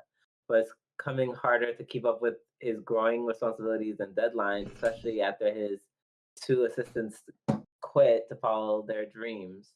Just as he's nearing his breaking point, the beautiful and scarily confident Shiori Goshiki applies to become his new assistant. But there's something almost otherworldly about Goshiki, and soon Kuga finds his reality turned upside down, where she suddenly declares them engaged to marry. Sounds suspicious. It kind of reminds me of another anime that we're gonna talk about just a bit. Another cute romance, comedy romance. Yeah, a few of them this season. Yeah, but we'll pass on that. After that, we have Ousama ranking Yuki no Takarabako or Takarabako by Wit Studio. I assume it's the second season of Ousama ranking. King's ranking. So this is the anime where I'm just like, no, it's like I love Matsukai Naomi. I really do. with all my heart, and I'm gonna be watching it regardless. Mm-hmm. It's like my thing is like I need one of those anime where it's not a shonen, very much like kind of something like Scarlet. Not Scarlet Violet. Hello, that's those Pokemon games. Like Violet Evergarden, where it's not a shonen, but it's like so beautiful. I mean, we could just like be really in our analytic bag, Mm-hmm. and that's why I like Motsukai no Yome so much because we could really just talk about the animation and everything, as opposed to a cool sword slash. However, my love people underestimate my undying love for Boji and 90% of this cast. This is one of the anime where it's just like I love everyone in this anime so much. This is such a good anime. I'd rather if it's like between the two. If we could do both, that would be fantastic. Honestly, and they are pretty different in what they bring. That's why I want both of them because they're just both like fantastic anime. I just want a headline where we just pick like guaranteed home runs. And I don't know much about Mahotsukai no Yome. Maybe that may not be as such a home run as it can be, but I know Ousama ranking. If it's anything like the first season, oh my god. Oh my god, it's so good. I'd rather you watch that. If gun to my head, I guess I'd rather pick that. Also, I feel like you would have. I know you don't like the art. I was gonna say that's the one thing turning me off from the show. Is it looks very annoying to look at. It's like the One Piece effect. If you could just get past. Well, the animation is so ugly. But it's so good. Well, first of all, yeah, outside the people are drawn, it's so good. I'm gonna put it as a maybe. It's so good. That's the one I will. I'm willing to fight for because it's just the one that everyone's gonna be watching. I know I'd probably end up enjoying both of them. I just have my reservations about both. What about the? Okay, we'll discuss. Discuss it. Up next. Oh no, sorry, you go. Up next, we have Pocket Monsters 2023, aka Pokemon by OLM. A new dream and adventure set throughout the entire Pokemon world unfolds in a brand new Pokemon series following a girl named Rico and a boy named Roy. Oh, the first episode is going to have a runtime of an hour. Nice. I'm actually crazy looking forward to this new Pokemon series because the trailer actually made the show look a lot more... Well, they will not let Pikachu die. Yeah, they won't. The trailer made it look a lot more action-focused. Like, I literally watched the trailer and was like, oh my god, I love this. It looks like Digimon, but in a good way. My issue with the Pokemon anime is it's never been the quality of, like, the Digimon anime, where it's like, I always feel like the Pokemon anime sell themselves on just, like, it's a slice of life kind of sort of, look at these cute Pokemon, and it's, like, very child. Yeah, by yourself. And it's very aimed at, like, children, like 5-year-olds. Whereas Digimon was much more like, we have to actually write characters and a plot, and it's much more aimed towards like teenagers and adults. Yeah. And the trailer looked like at least there was actually a coherent story with action, and the character design was really good. Of course, my favorite Pokemon is there, Sprigatito. Well, actually, my favorite Pokemon's Raichu, but whatever. We'll count Pikachu as a Raichu. Yeah, right. Wow, that's crazy. My second favorite Pokemon, Sprigatito, is there. He said basically, Meowscarada is my favorite because I can fuck her. I didn't say all that. I said Meowscarada is my second favorite. Hey, Raichu's my favorite, and I don't want to fuck a Raichu, so there you go. Yeah, now that you remember Raichu is your favorite. Wow, that's crazy. God, there's so much good. I don't know what you're talking about. I appreciate Meowscarada. There was good self-report in this podcast. No, what's self-report? I just saying Meowscarada is my second favorite Pokemon. Do you want to know who my third is? Oh god. Exactly. Gardevoir. Wait, did you say Gardevoir? Did you really say Gardevoir? Yeah, Gardevoir. Oh. But either way, this looks like a very good remake of Pokemon, or not remake, but reimagining of Pokemon. Hopefully, it's going to be aimed at a more mature audience. So, but we're not covering it on the podcast because it's going to be like 500 episodes. 5 billion episodes. Yeah. Also, I love how everyone was like, "Oh my god, Ash is finally done! Thank you, Ash!" And I'm here like, "Girl, about time." I know, but I didn't say nothing about it because I'm just like, "Well, I'm happy with their Pokemon memories." It means they don't mean shit. Stop ruining people's childhood. It means something to y'all, and that's all that. All right, up next we have Rokudo no Onatachi by Satellite. Rokudo is a loser, and everyone knows it. Ouch! He is elected in school, receives malicious looks from passerbys, and can only muster the courage to complain in secret with his equally unhappy friends. Seeking to change his life, he desperately uses an ancestral artifact transmitted in his family for generations, a scroll that is able to subdue all demons. However, in the modern age, it has a different effect. It causes all bad girls to fall in love with it. And then things go ballistic when he meets the delinquent beast on a girl's body, Mari Rana, who hopelessly falls deep for him. Why does this dude on the back look like Mugen / Michael Jackson? This is easily one of the most ugliest posters I've seen for an anime. Oh yeah, no, it's pretty ugly. Like these eye shapes. Oh yeah, the outline on their eyes. The outline of their eyes. I'm like, oh my god, this anime looks like it was made in like, those really ugly early 2000s anime. Oh my god, the faces are horrific. Jesus, it legit looks like it was made in like the early 2000s, like 2001, with like a really low budget studio. Wait, hold on. It looks wild. Satellite girl. Like they took the negative budget. they're getting paid to animate this. I think they're running out of money. Or they clearly like outsourced to like the first person who said yes. Yeah, that was. Now somebody's gonna come and be like, "That's the artistic style," and I'll be like, "Oh well, the artistic style sucks." It's not. Why would you make the eye? Yeah, the eyes kill it. The heavy black outline is just like, and the lips too. Some of their lips look horrific. The girl with those lips, I'm like, what? Yeah, she looks like a blow up doll. Like when wow. Oh my god. Oh, this is the same people who did Log Horizon many moons ago. How we've fallen. Yeah, right.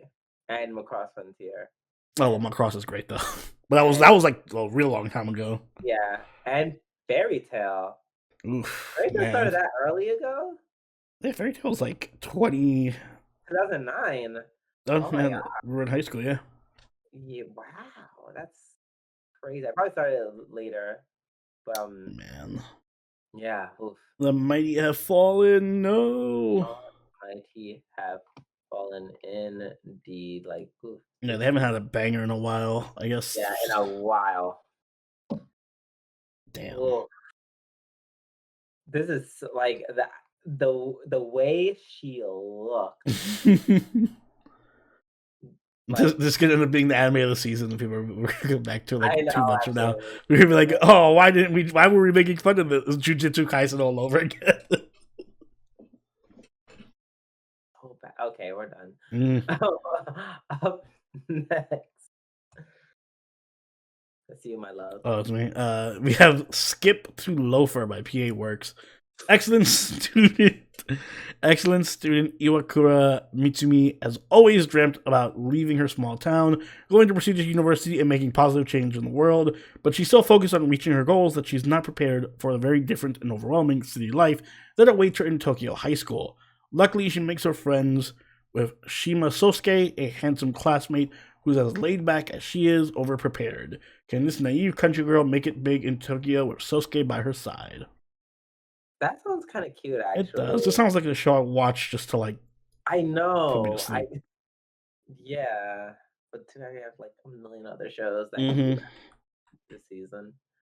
So pass. Up next you have Tengoku Daimakyo by Production IG.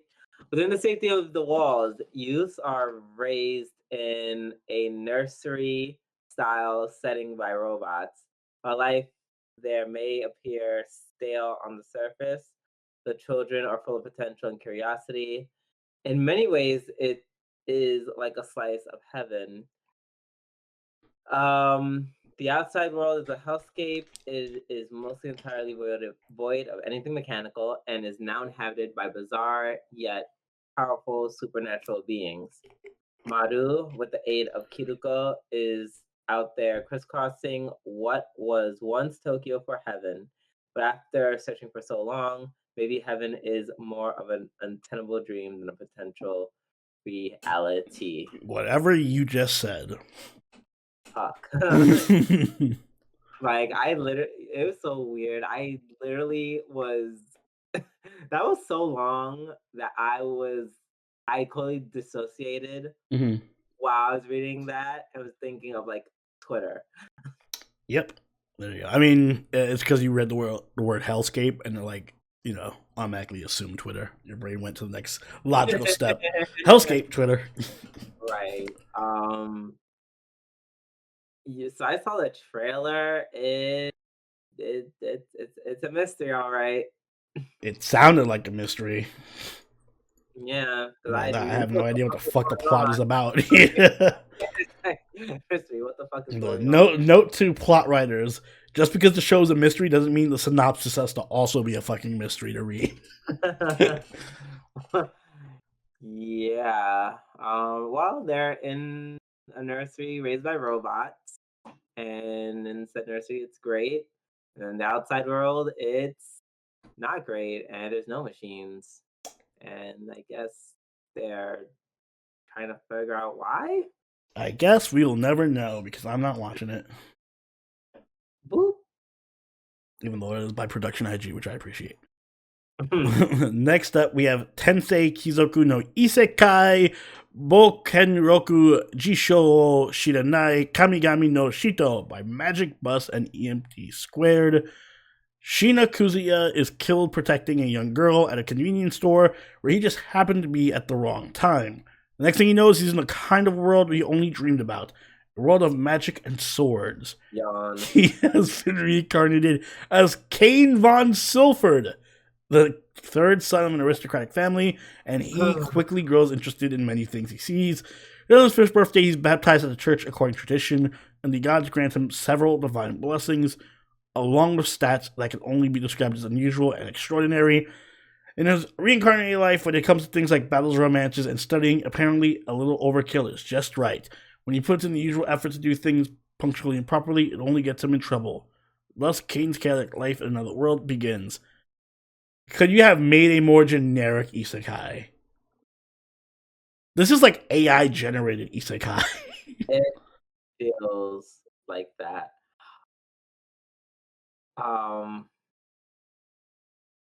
Man, it even looks kind of low budget.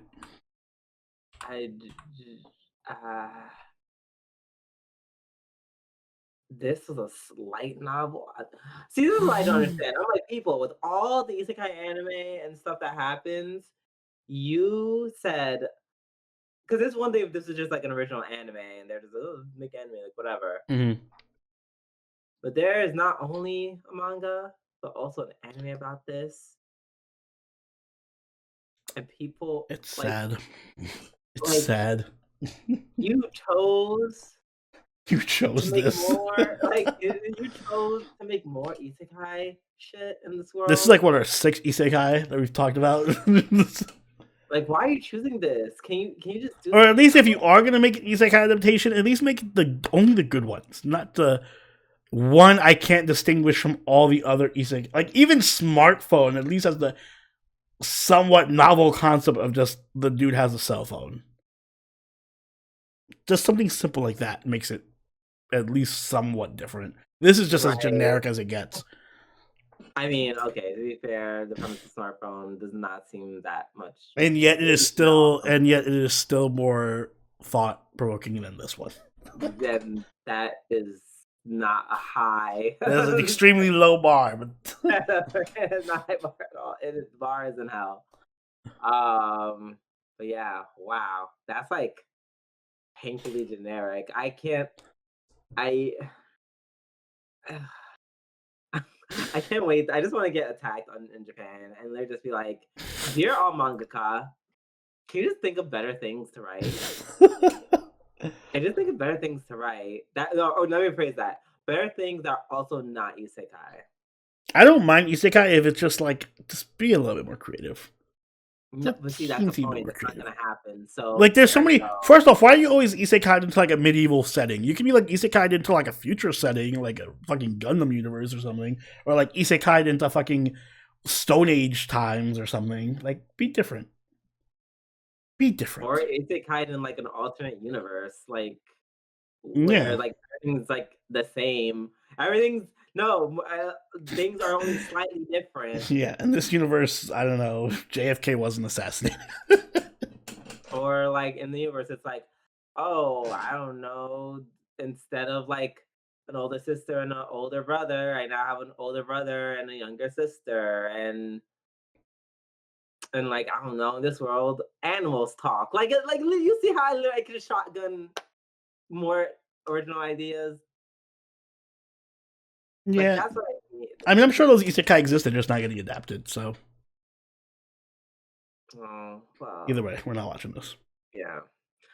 Next we have Idol Master Cinderella Girls U149. Wow, I can't believe I'm still doing this. Oh my god, is this the all lowly one? Yo, we watching this. You have fun. Citing Pictures. Oh, there's no trailer. Good. The U149 in the title refers to the inspiring idols at the center of it all who stand at under 140 meters tall. This is made for me. Literally. Together with the help of their similarly squat rookie producer, these idols aim to make it to the top of the stairs. Anyways, as the announcement card puts it, the story is about growth of little idols and their little producer. Is it a bad thing that I've never seen Idol Master, but I recognize all of these girls from various dojins that they've like appeared? I want to throw up. For that. Also, which one calls it? We did watch Idol Master. We watched the original, like literally. Oh well, this is not the original Idol Master. This is like the 3rd generation girl. Or yeah. No, because you said you never watched it. I'm like, well, let me rephrase. I didn't watch the new generations. I only saw the original Idol Master, the Boomer Idol Master.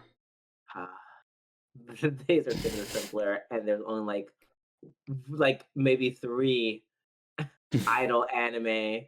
Mm-hmm. When there was just Idol Master and Love Live, and that was it. Right, and then everyone and Bang Dream. And Bang Dream came out later. Yeah, a little bit later. Yeah, they got like 2015 when they were. Bang Dream was one of the girls that were like in the middle of all of them. Like by that time, it was the idol boom was already there. Yeah. But yeah, needless to say, I'm not watching it. Needless to say, I am watching it, but we're not covering it on the podcast. How is it a drama? Why? What? All right, whatever. No, because it's Idol Master. Idol Master was very dramatic. It's Idol Master, all the little girls. How dramatic can it get? I don't know. Do they not get their juice on time? Put them on a G-Con. Oh, well, I don't think Idolmaster's gonna have that issue. Yeah, they're gonna deal with some heavy topics in this Idolmaster show. Right, until until one of them, kind of one of them has like an eating disorder. What are you gonna say That's then? why we don't need you writing Idolmaster. You would make it too real. See, you're ruining the fun. One of them gets caught with like illegal substances. Everyone must The group has to break apart. Oh my god. No, it would just be like it would definitely be like one of them is like dating someone undercover, and then it gets wild, and then he eventually breaks up with her, and then she's like devastated, of course, and depressed, and then she's like, "No, I only do idols now." I expect the level of drama to just be on par with like, I want to be friends with whatever, but she's being mean to me because she doesn't like my hairstyle, and the end of the episode is just them wearing each other's hairstyles and being friends or some shit. That's the level of drama we're dealing with, not your super realistic, existential crisis kind of drama. This isn't Kuzu no Honkai. This isn't Oshinoko. So you're saying the season finale isn't gonna be finding out that some members get paid more than the other, and they have to re-examine their contracts. I'm a drama machine when it comes to idols. You know what? I'll watch it and let you know. I've literally watched way too much K-pop. I can make such good idol anime. No, you could make such destructive and evil idol anime. That's what you can make. Tomato. Next, we really should watch Oshinoko. I feel like this is just Oshinoko in a nutshell. We have The Marginal Service by Studio 3HZ, which has no description and also looks like something America would make. This looks like a Cartoon Network fucking low budget show. Hold on. Oh, this has a trailer though.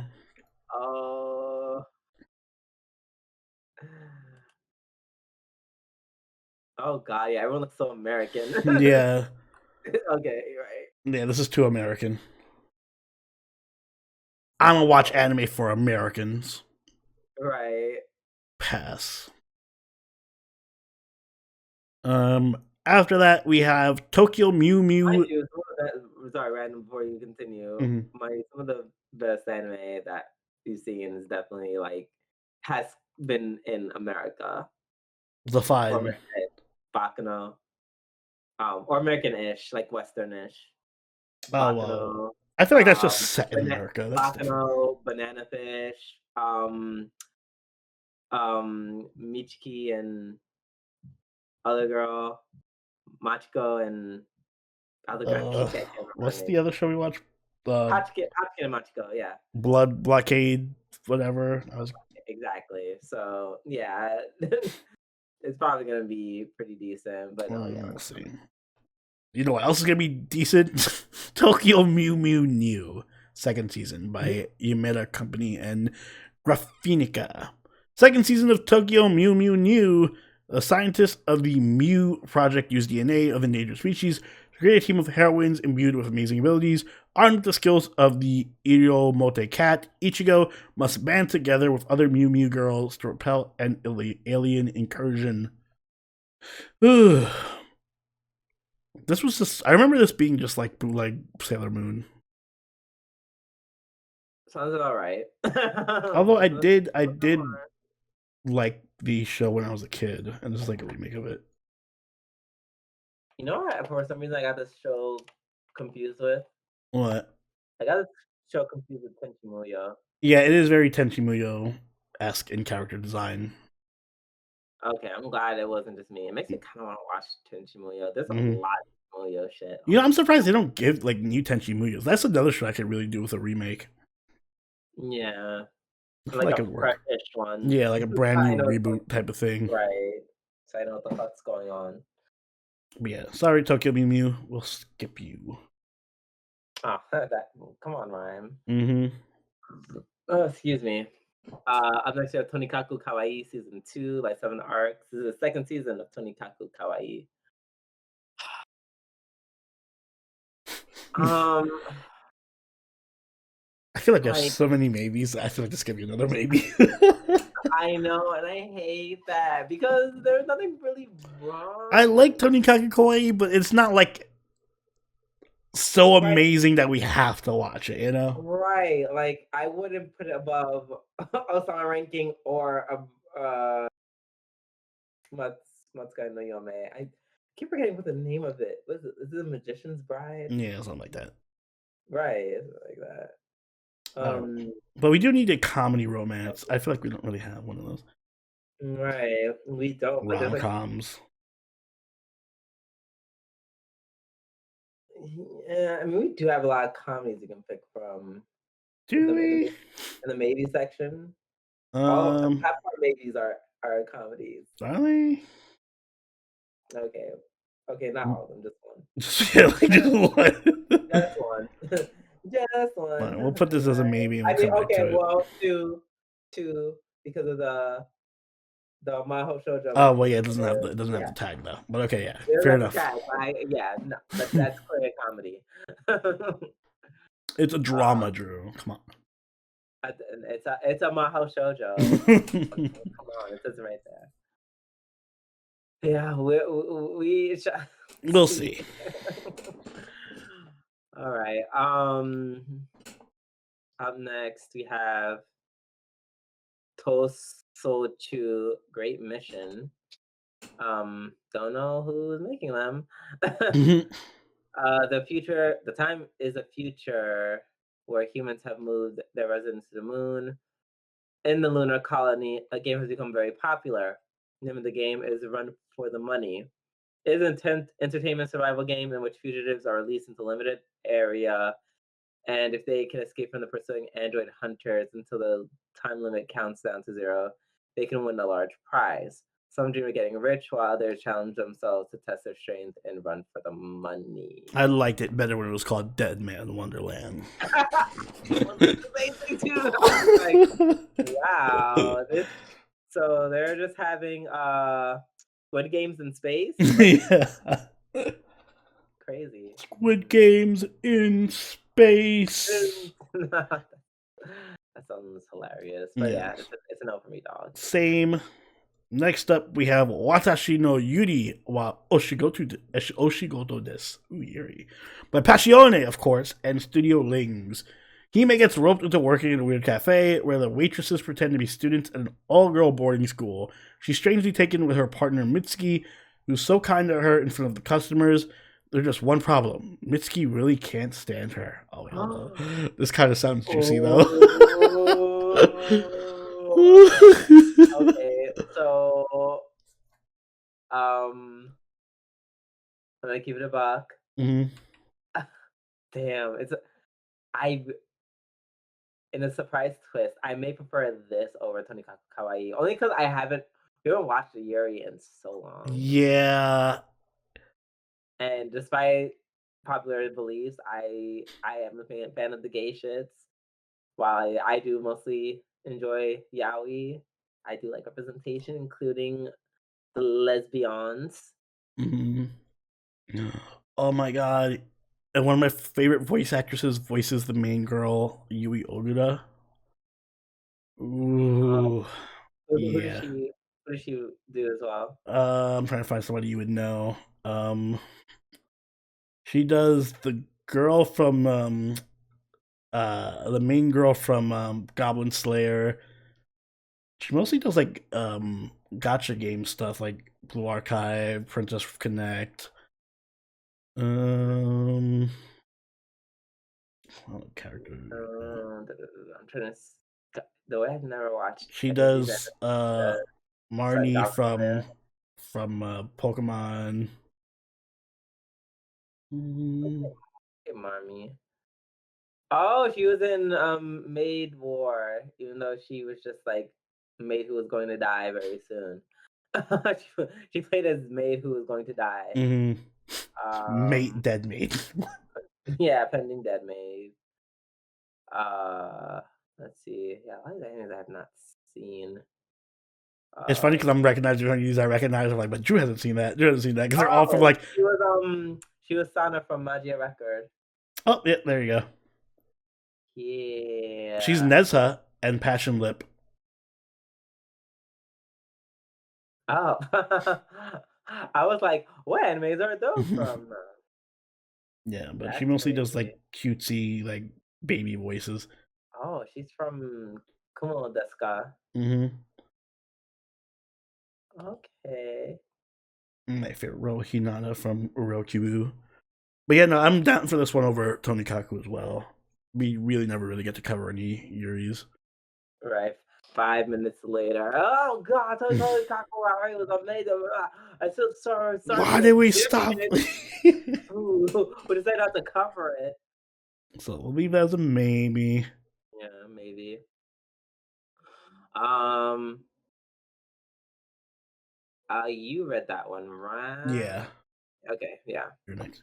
Up next is World Dice Star by Lurch. The story is set in a world after Dice Star stage performers exploded in worldwide popularity in the 20th century.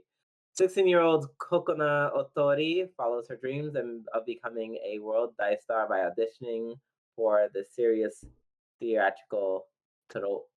You said a lot of words that don't interest me. Yeah, I'm also good. Cool. I also hate these outfits. Yeah. Next up, we have. It's like, why does everyone look like a fucking bar wench or like a Disney princess?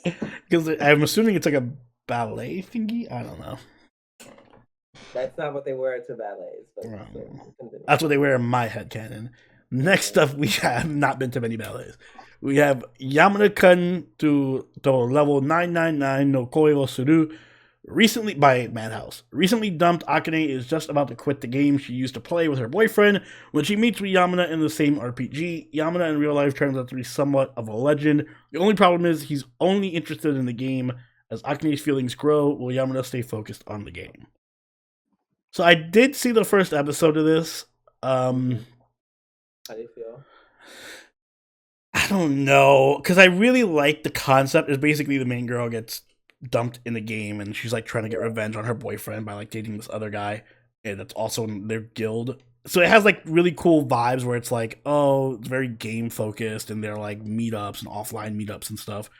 And the main girl is really, really, really funny, and I love her a lot as a main character. She's just interesting and quirky and stupid, but she is the entire show. Everyone else in the show has no personality. The main guy, he is the most generic dude, like deadpan, says one word answers, that type of generic main character. Got you. Yeah, so I'm not sold on the main character. Main girl is great. So I don't know. She would have to carry the whole show unless they really change how the main guy acts. And I feel like that's not gonna happen. Yeah. So I'll keep watching it, but I don't know how well it would work as a podcast show. I don't know. I don't know. I'm still gonna put it as a maybe. But all right, maybe. Nothing wrong. There's no such thing as too many maybes. Yeah. Up last, finally, Yuusha Ga Shinda. Right. Finally, Yuusha Ga Shinda by Linden Films. Far to the north of the world lies Hell's Gate, a portal formerly used by the demon lord to invade the human realm. Excuse me. Thanks to the legendary hero Shion Blade Arts, wielder of Excalibur, and his loyal band of companions, the gate was sealed off and the demonic threat was vanquished. Unfortunately, the seal was incomplete and had begun to weaken, allowing the demons to once again begin their attack. Worried about the safety of his village, selfish and perverted farmer Toka Scott takes pitfalls to defend against the demons. But fear not, for Shion is on his way to reseal Hell's Gate and save humanity. Or at least he was, because the legendary hero is dead, having fallen into one of the pitfalls Toka dug. Luckily, dealing with the dead is the specialty of Necromancer Anri Hainsworth. While she can't revive him, Anri can at least salvage her request by forcing Toka's soul into Shion's rotting body and dragging him along to Hell's Gate in Shion's place. I want to be left behind. Toka's childhood friend Yuna Eunice tags along. Together, the three of them set out as what just might be the most unsuitable party to ever try to save the world. That was a long description, but it was kind of funny. It was. Oh no, this looks kind of fun. I was like, what the fuck is going on? Wait, the trailer looks kind of. Stop laughing! No, stop laughing! Oh my god, what is this face? Yes. No. I'm getting cautious hero vibes. No.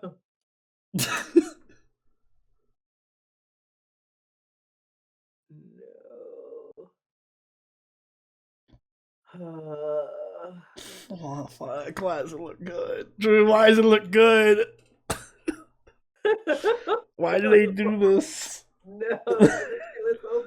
Why can't it just be a bad show that we can just like, oh well, enough of that. Now let's go back to the other 50 shows we have as maybes. Oh no. I think Linden Films did do Yuusha or Cautious Hero. Did they? They do a lot.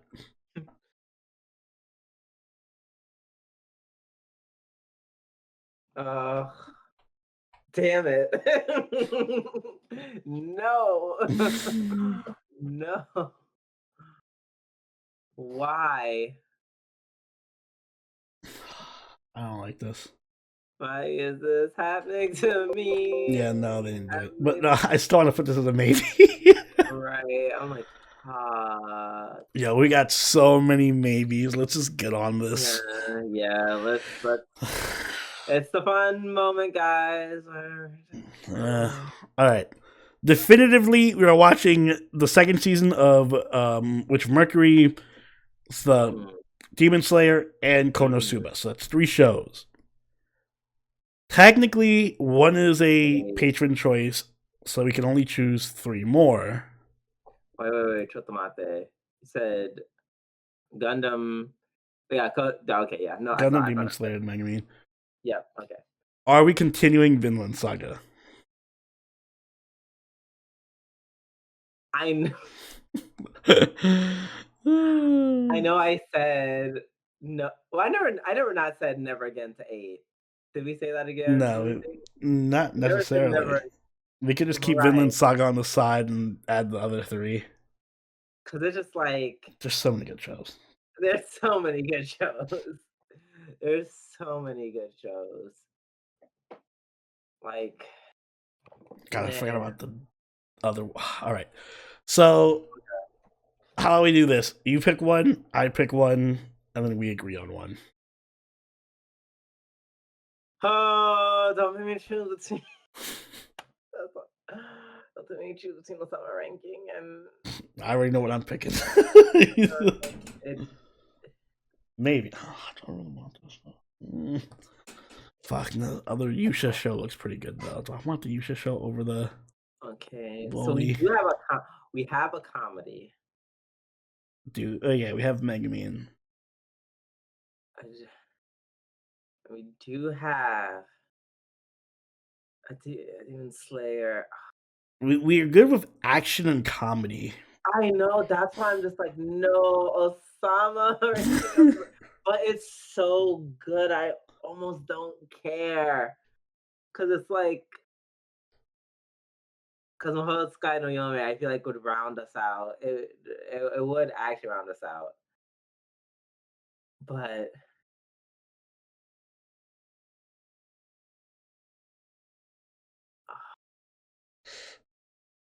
Summer ranking is just... It was just so... It's like I had to think of... It's like I had to think of the podcast. And it's like... I feel like more people would care that we're watching Ousama ranking, and I also just really love Ousama ranking. I'm down for Ousama ranking. Listen, Pick your favorite. Don't worry about the.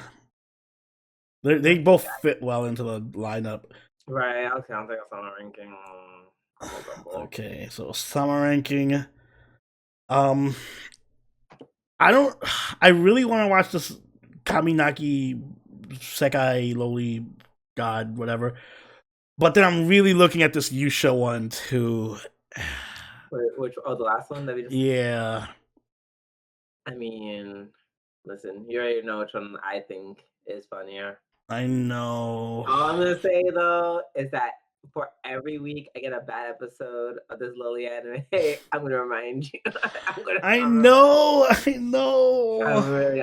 really, but like I said, it's like you said, it is up to you.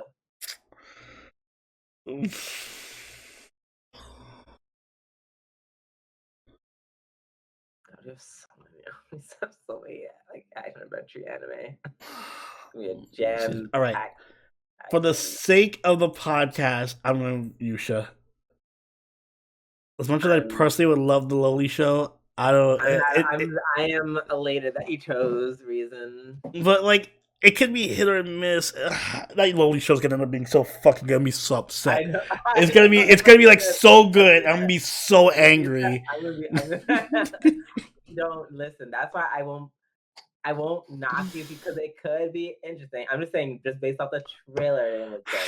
So if there have been anime and we watched it or we watched the trailer, we're like, this is whatever, aka Jujutsu Kaisen. Listen, if it's 3 episodes in and this Yuusha show isn't pulling its weight, I reserve the right to switch to Loli. Okay. And that is fair. Right. That is fair. I'm listen, you can watch it and we can just talk about it in a fill-out arc. Or you just kind of tell me how some of the other ones are. I will. All right, so what's the last show? Right.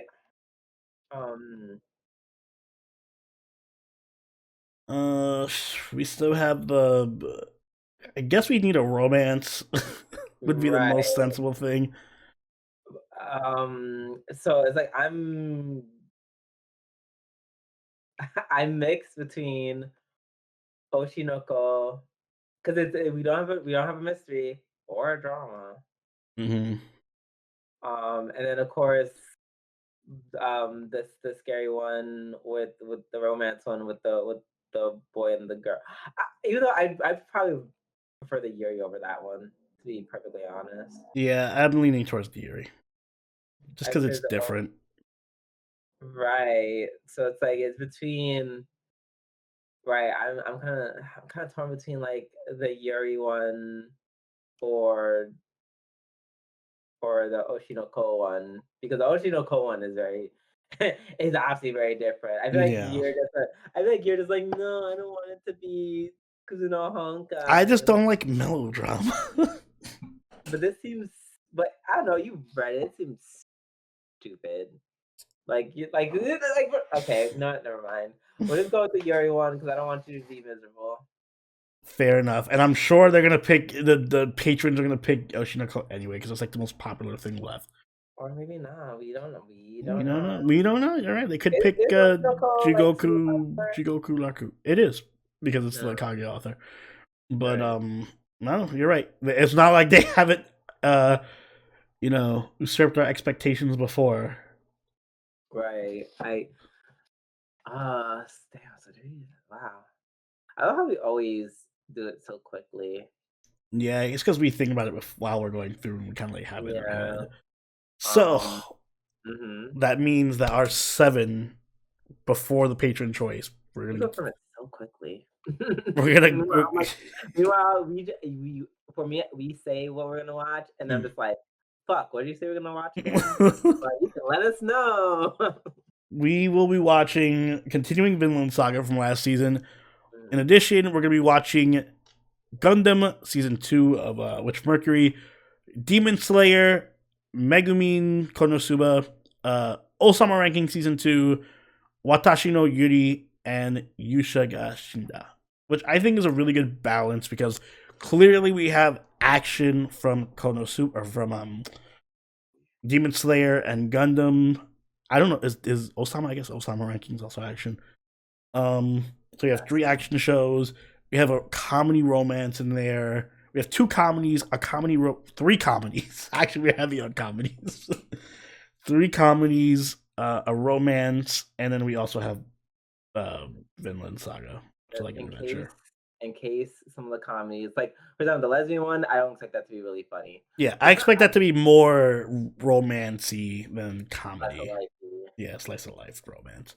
I mean, feel free to prove me wrong, anime. I think the 2 main comedies are just going to be Konosuba and Yuusha. Yeah. They'll be competing with each other for best comedy. I'm excited for this season. I have to like really just marathon Buddy Daddies and just get that out of the way. I have to marathon Ousama ranking. Get that out of the way. Listen, and enjoy that ride. Prepare for the. That's why the reason why I'm just like watch the anime. Like, yes, you don't like the style, but you keep complaining about like, no, I don't like anime that makes me feel bad or sad. And this is like, I mean, it's gonna make you feel sad, but like the sadness is gonna make you feel even better. Fair enough. How many episodes is the first season anyway? I think like 22, 24, something like that. All right, I gotta get started. At least it's the second season will start for a little while, so I could get started. Guys, if you want to vote on which show we want to have for our patron choice, become a patron, become a channel member. Keep an eye out for that poll. It'll be going up sometime this week. All the choices will be up there for you to vote as usual. Thank you guys so much for watching this podcast. If you enjoyed it, make sure you hit that like button and subscribe so you can catch all the episodes as they go up. If you haven't already, do follow us over on Twitter, follow us on Twitch, and join the party on our Discord. And Drew, you have anything you'd like to add? Yeah, let us know what you're planning on watching, what you're most looking forward to. And yeah, maybe you might even check it out on our free time. Yes, we're going to be watching a lot of stuff, but we'll try. Until next time, this has been Sobroni and Shooby-Doo. We'll catch you later. Later. Bye.